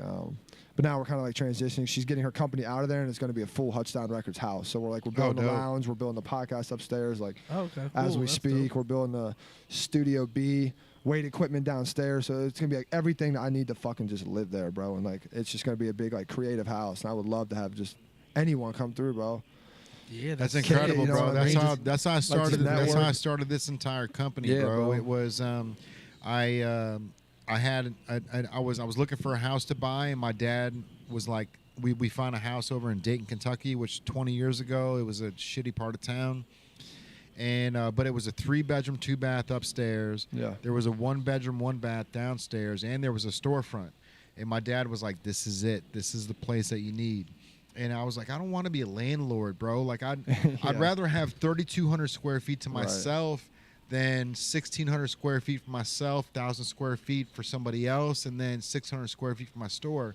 My dad was like, shut the fuck up and listen to me, dude. Yeah. You can live here. All your buddies that you have at your house every day, they can go home, walk downstairs, and go to bed. Literally. So you have your place. You can hang out all day together, but they got a place to go home and go to sleep. And then you can have the storefront where you can work on this passion project. You can do all the design work. You can open up the store and not pay anything in overhead. Shut the fuck up. This is the place that you need.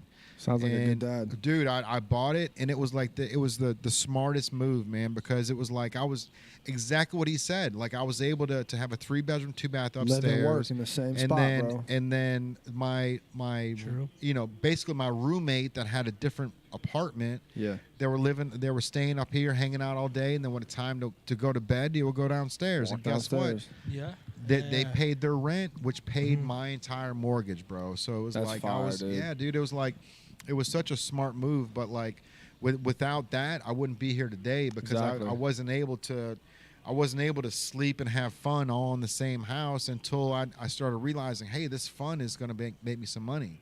And all of a sudden, it was like, all right, it's fun, but now how do I critique this a little bit to get a little bit more money in here? And it's like, all right, let's get this. Like all of a sudden, I got the podcast in there. I started doing other things, and it was like, that's great. Yeah, it just started growing laterally, bro. It's just like that's what I told my boss. I was like, I basically already live here. Like I'm here 5 days a week, all day. It's like, just let me put a mattress upstairs. It's like I'll literally just wake up, walk into the studio, walk into the podcast room. It's like, because I want to be fucking involved in this 24/7. Like it's the only thing that consumes me, bro. Like I go out, I have fun, but like not even close to a priority in my life. You know what I mean? Like I'm really trying to go in this shit 100%.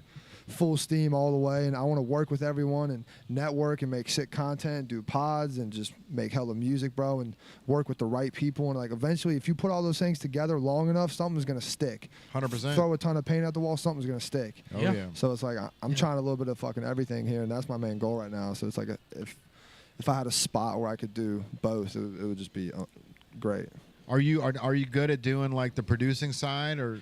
Yeah. So from like an audio standpoint, yeah. So I'm still learning how to like produce music. Like, yes, I can make a beat. You know what I mean? Like Mm. I can produce, but not on some of the level as these other guys. But my partner, like that's where he comes in. Like prod god, dude. Like he can make anything. He's the guy that's gonna come in from scratch. Like I'm more of like the idea guy. Like I hear things, I know what sounds really good and like what I want, but I don't know how to necessarily make it. So I tell him, he makes it, and it's fucking perfect. So like he picks me up where I lack, and I pick him up like where he lacks. So it's like, dude, that's incredible, we can bro. just pop out these fucking records, bro, just like every week. So if you can make that place like a one-stop shop, bro. So if somebody can go in there and get a song produced by your boy, but then also get a video produced or something else involved, where like, you know, take one wall, turn it to a green screen, you know, something where they can get some sort of B-reel footage or production house, just one-stop shop. Yeah, bro. Something where they're getting more for their money too, man. Find something you're good at. If you can't produce the music, find something that you can fall back on. Yeah. And all of a sudden, you know, instead of charging $150 an hour, you can charge $300 an hour, because you're gonna get, you know, they're gonna get their music produced and they're gonna get a video made in one room. Exactly. Yeah. You know what I mean? That's the idea. Or whatever it is. It doesn't have to be a music video. It could be, you know, the B-reels, like the Instagram. Like, hey, we've got a spot here where we can shoot 3 different 30-second videos where you can produce, where you can TikToks, Instagram reels. Yeah, dude. We're like, it's a green screen here. We can implement the song and the music behind it. You know, or something like exactly. Just find a way where you can just squeeze that lemon, bro, for a couple more dollars out of there, and just give people more value for the dollar. So when they're coming into the store, you know, they're coming into the shop, they're not just getting the music made, they're getting something else on top of it. Exactly, and that's what's going to set us apart from all these other studios in Cincinnati. I mean, like, there's a lot of guys that are doing their thing, and there's some pretty cool spots in Cincy. Like, I'm not going to lie, like, we're just one of the few. Sure. But, like, you know, it really comes down to people that are doing things for the right reasons. A lot of people are just trying to make a buck off you. You know what I mean? Like, you'll walk into a studio in Cincinnati, they'll have a vocal chain. You go into the booth, you record, they slap a vocal chain on it, and you're out the door. And then you're like, well, damn, I want it mixed. All right, give me another $200 for the mix. Well, I want a master. Give me another $200 for the master. So it's like you spend all this money and time working with someone that's like not even that invested in your shit, bro. So it's like when I finally got to have my own studio with my own partner, and like we can sit here and we'll spend 12 hours in the studio, bro, and just be like, I'm not leaving until this shit. Like, haven't eaten, haven't gone to the gym. You know, I feel like shit, but we got to get the song done. So it's like, let's just sit here and grind it out. And I think that's really changed exponentially. People haven't seen it yet because I haven't dropped it. You know, I'm not doing anything, but you just wait and see, bro. It's coming. I'm just loading that bow. And once that bow gets really strong, it's up. So do you think that the people are anticipating, because like this Saturday is the time to launch was whatever you're gonna launch, and then see how far this takes you. Do you have like a photo guy or anyone coming to? So our guy Shocks Media, I've been talking about, he's gonna run the whole thing. He'll be there with us. He'll be on stage, documenting, doing some BTS like vlog type stuff like leading up to the show. So I'll get content back from him. Gonna talk about the new release of my new record, Can't Take My Soul. And that's kind of like, you know, it's what the show's based around. I loved the name of it. It's like true, bro. It's like, especially being out in Hollywood. So the house that we stayed in, we stayed in the closest house to the Hollywood sign in the entire state of California. So like we're like up in the mountains, bro, and like the Hollywood sign's in our backyard. That's dope. It was fucking sick. And we were there for 10 days. Had a camera guy with us. We went to the studio, shot 5 music videos. So it's like I got 3 months worth of content in a week, dude. In a week. So it's kind of like a double entendre, because like when you go to Hollywood, you know, people sell their soul to Hollywood, and people aren't who they truly want to be. So it's like I'm letting people know, you cannot take my soul. Even Hollywood can't take my soul. You know what I mean? Like, I'm always gonna be me. So. And you did it right too, bro. Like people move to Hollywood or LA to try to become something, and the smart people can go down there and knock that bitch out in 2 weeks, bro. Yeah, literally. You know what I mean? We worked when we were down there. Like, we didn't party, we worked. Yeah, the Hollywood Hills are fucking fire, bro. Fire as fuck, dude. I love the road. I've been at the sign. It's fire, yeah, I love Cali. I was dating a girl out there at the time, and we went out and walked the whole Hollywood Hills or whatever. But I saw Rosario Dawson, bro, just out there jogging, like, you know, like where they close the street off, where they got those little things where like you can't drive past this now. This is basically the roadblock, just a walking path. Yeah, so just out there walking, just Rosario Dawson, That's dope. Yep. Jogging You walk by, into a man. coffee shop, there's a producer, a label executive, there's an artist. Everywhere you go, it's like there's just opportunity. Yeah. But on the flip side, it makes you a drop in a bucket. You know what I mean? Oh, So yeah. it's like if you're gonna go out there, you got to really fucking have a plan because you're gonna run out of really have a money plan. quick,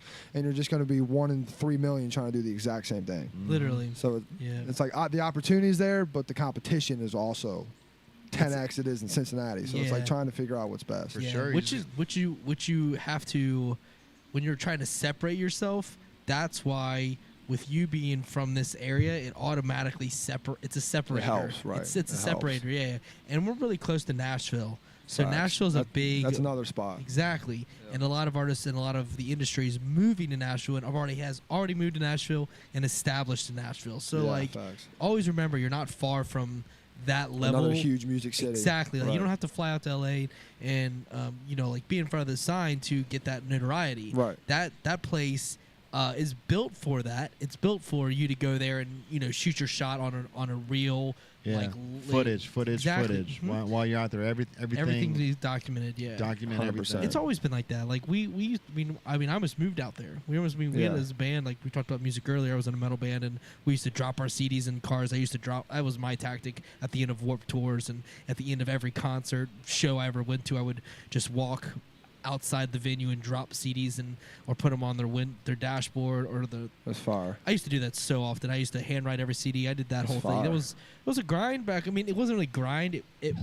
Now it doing worked though. It's what you got to do, bro. Yeah, I did. I mean, I used to come home. I used to cater food for Jason's Deli. Get home at 2 p.m. and from 2 p.m. till 8 or 10 p.m. depending on the day, until football started, if it was football season, I would literally just I would type up individual messages to every person on my Facebook and Instagram and every social media that I had, and I would just personally message people on Twitter, on like everything, and I would just do that for hours and hours and hours, and to me it was just the grind. I didn't even care. I was like, this is what's going to make my life, so I'm going to put in, and I would print 500 CDs a week, man. I would just churn them out. My laptop probably hated me, but like I would just burn these CDs over and over again, handwrite them, sign them, put my phone number on it, put everything I could possibly. I mean, I would just like. That's what you got to do, bro. That's what it is. And I would buy these cases. I would make everything like look organic, and I would handwrite because our thing was Ocean Grid, but I packages it OG, so I put an O and a G on these just like made of cardboard slits, and I would just put the CD in it,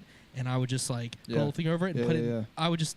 Dude, I had stacks because I was just, it was resilience, relentlessness. I was just like, I'm never going to stop until I'm either underground, dead, or I find or I broke through, or something else comes my way, which eventually, that's how I am, right? Yeah, it just was my life. You found your niche, though, you know what I mean? Like, and I wanted to do that. And that's, and it wasn't exhausting, even though I was tired because I was up late writing content, up early working, home back at it, and trying to balance life. Bro. And, I did a lot of those things for music, but the passion behind it, when I went out to LA and we went out to these places, then I felt like I just had more. My passion was at like another level to the people that I was meeting. I'm like, these people are so. Out there is crazy. Yeah, but I felt like I was inspiring more people out there because I flew out from Cincinnati to just shoot my shot and like, literally, you know what I mean? Like, get a plane ticket and leave in 2 days. And my mom worked for Delta, so nice. Got an opportunity. Fly out and let's make the most of it.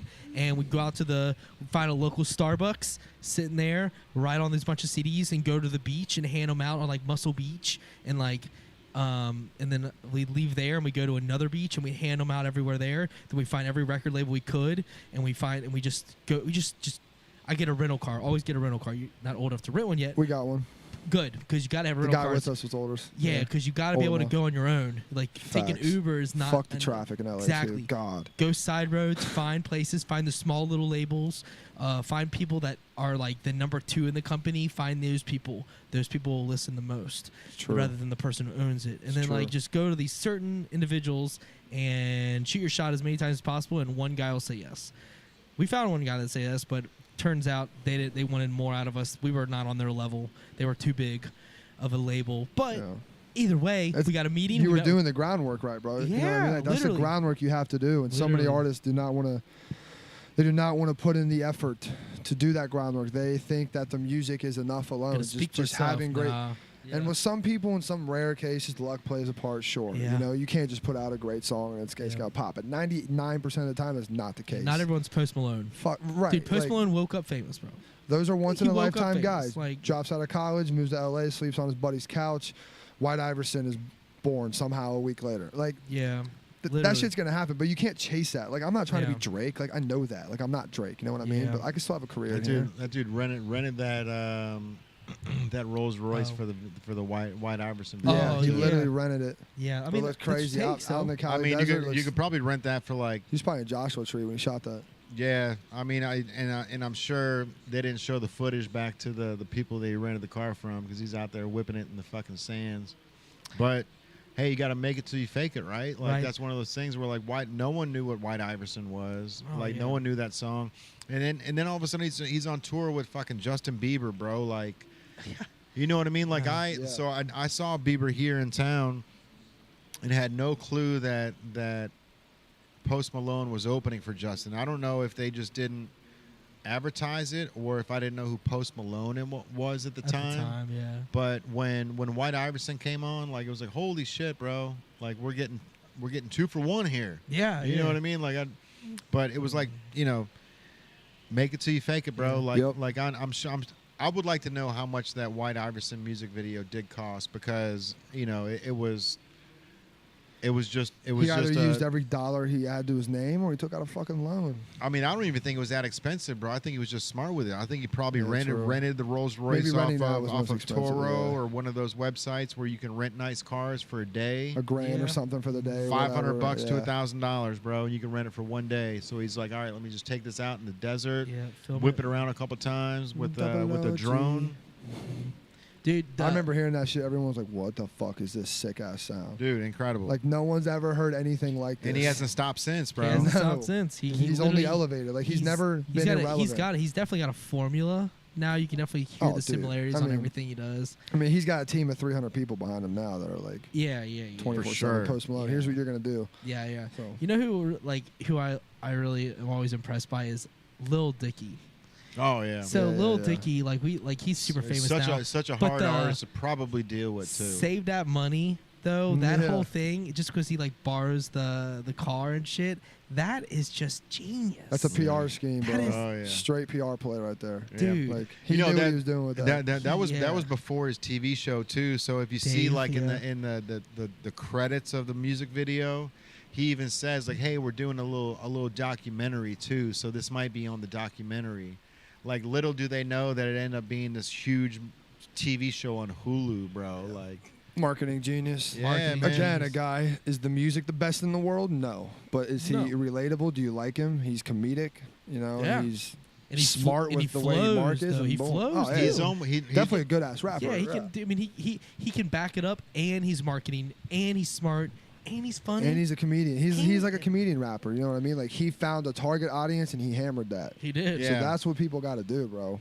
Yeah. You can't just throw out music and just hope people. And he's so meticulous too. Like that plays to his advantage. That he's such a perfectionist and that he worries about everything. Yeah, he does. And it just the fact that he mentions the ice and the coffee and how much the ice would cost, the different even goes down to that detail. That's what caught me. I would say that line is probably one of the most iconic lines to me because he mentions all the details of the menu. It's just hilarious. Like, that's just so smart. Yeah, because how does it go? He was like, I know you're not gonna charge me for this coffee because you saw that I asked how much the cheese was for the burger. You know what I mean? Like the whole rap was fire, dude, bro. It's so fire, yeah. And then he's like, I put the coffee on there on accident. Oh, you did it on accident? Oh, my bad, bro. Yeah, just that thinking. Oh, I'm so embarrassed right now. Right. So smart. And because you think that far advanced with what you're doing, you got to be thinking about everything leading up to that. Bro, and it's just so smart. I'm here for the thinking. The Little Dicky Chris Brown song. Oh yeah. Where they were able to be in Chris Brown's body. So so Freaky Friday. Bro. So he was able to drop the N-bomb 10 times. Genius. Yeah. Smart. Like the only person that could do that shit. Yeah. It's wild. It's wild. And on top of that, like he like his style and everything about what he does. I don't know if I'm sure he's got a stylist. I'm sure he's got the people that behind him now. But like everything is on point. His jersey's on point. Everything he does is just so it fits like a glove in his whole package. I don't even think a stylist. I think a stylist has to listen to what he has to say, True, or maybe. you know what I mean. Like at that point, because you know he's his own character, bro. He's his own Jew body. Like he's just a goofball. He's like the greatest nerd white rapper of all time. For sure. Yeah. You know what I mean? Yeah, he definitely. I mean, though Weird Al is still in that. Bro, Weird Al. Did you ever watch the Dude, movie? Did you ever watch the movie with Ratcliffe? Who's fucking Harry Potter? What's his name? Oh, Daniel Radcliffe. Did you ever see that movie, bro? Fucking amazing, bro. What is it? Amazing. It was Weird Al Yankovic, played by Daniel Radcliffe on Netflix. It's only like a year or two old. Okay. Fire, bro. Like the It's director. a story of Weird Al? Yes, it's like it's the whole movie about like Weird Al when he was younger, how his parents were like, "You're fucking weird.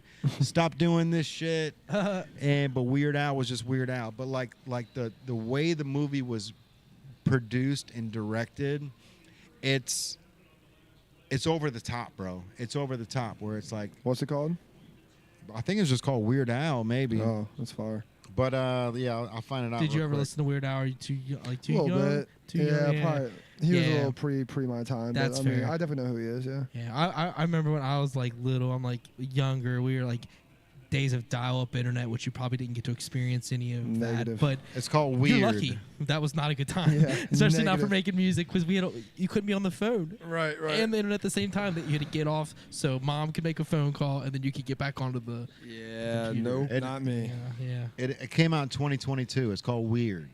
Oh, I've heard of Weird. The Al Yankovic story. Oh yeah, I've heard. I've never seen It is, bro. I need to check it out. It is such a good movie because What's it on?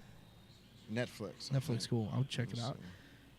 That's It says. But Weird Al It is says so Roku good, bro. actually. I don't know. Weird Al was just so he did so many things that were just he'd take these songs and he would just make them so different and you're just like, how did you even I'm think fat. I'm fat. his Star Wars one, like Anakin guy and all that stuff, Bro, like what? I'm telling you, you've got to watch this movie, bro. Because like, even if you're not a fan of Weird Al Yankovic, like the movie itself, the way they made it and produced it, it's so spot on with like Weird Al's story and just thinking outside the box. The movie's fire, bro. It's great. Like even if you're not a Weird Al fan, you need to I'm gonna watch. check it out Yeah, tonight. tonight. I will watch. I'll watch. I want to report on it in the morning, bro. Because it's like the first. That's your homework. After the first 20 minutes, you're gonna be like, bro, this is dope. Yeah. I'll watch it because Yeah. I was a big fan growing up. But I think it's almost wrapping us up though. We're getting pretty close here. This is great. Yeah, bro. Yeah. I've been doing the pee dance for about Yeah. 5 minutes, 10 minutes. But over there. I'd like to get your social Saturday. medias and everything before we head out. Like let For people sure. know where they can find you, and then For what we're sure. doing Saturday, and just round it out for us, bro. Yeah, so everybody, if you are looking to find me on Instagram at Real SLUD, it's RealSLUD. It's the platform that I'm on the most. Come tap in with me. We got a lot of great things going on. Shout out Hutch Down Records. We got a lot of stuff going on in the next 6 months. Really excited to roll out this whole campaign we've been building. And this Saturday, doors open 7 p.m. at Madison Live. Shout out Andrew for getting this together. We have a concert going on tonight, a concert going on this week at the Rooftop. Your boy's playing at 10 to 10:30 to 11, I believe. 10:30 to 11. Tickets are $10 at the door. They're also in my bio. If anybody's interested, we would love to see you there. Yeah, this has been great. Shout out Native, shout out Andrew, and I hope to see you guys this weekend. yes, sir. Yes, sir. Appreciate you. Cool. Yeah, Been man. Cool. Yeah, it's been great. It's been great getting to know you. And Yeah, absolutely. yeah. You guys as well. I appreciate you. You guys' story is great. Jay, I appreciate you having me on, man. My man, I can't wait to see where do you want to be in 5 years, bro? You're gonna be 27, so that's 27. still So, like yeah. I mean that's still trial and error. Yeah, for sure. Time too, but like I feel like your mind's already tapped in, bro. You've already screwed down the bolts and you're ready to fucking make it to the next level, man. So like if everything goes as planned, where you at in 5 years? Playing arenas. On the fucking road, dude. There you go. No, but yeah, so I just want to be able to make music every day for a living, not have to work another job, be able to wake up, support myself in music, and whether that's, you know, me being an artist or me just advancing with Hutch Down Records and being a label executive or managing other artists. Like, I don't really have a specific lane I have to go down. I just want to be in music, want to be in entertainment. It's all very interesting to me. I think I have a good head for it. So yeah, really just making a living off of music and working with artists and playing a bunch of shows. And I would love to be on the road with my boys one day, just living the dream. So fuck yeah, that's man. my goal in 5 years. HDR Records, bro. Let's that's go. Right, baby. HDR. HDR, shout out, Native. If y'all haven't seen this place, Newport on the Levee, come on, like, what are you doing?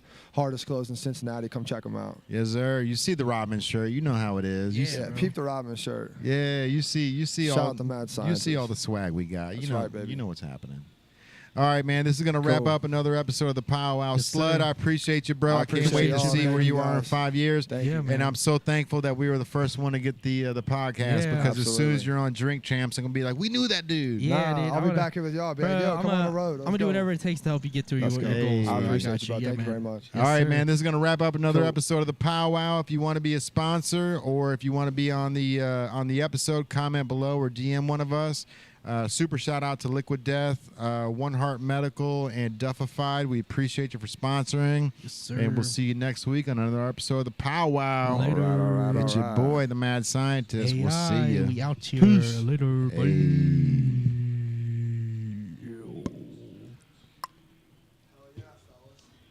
Yes, sir. Another one bites the dust.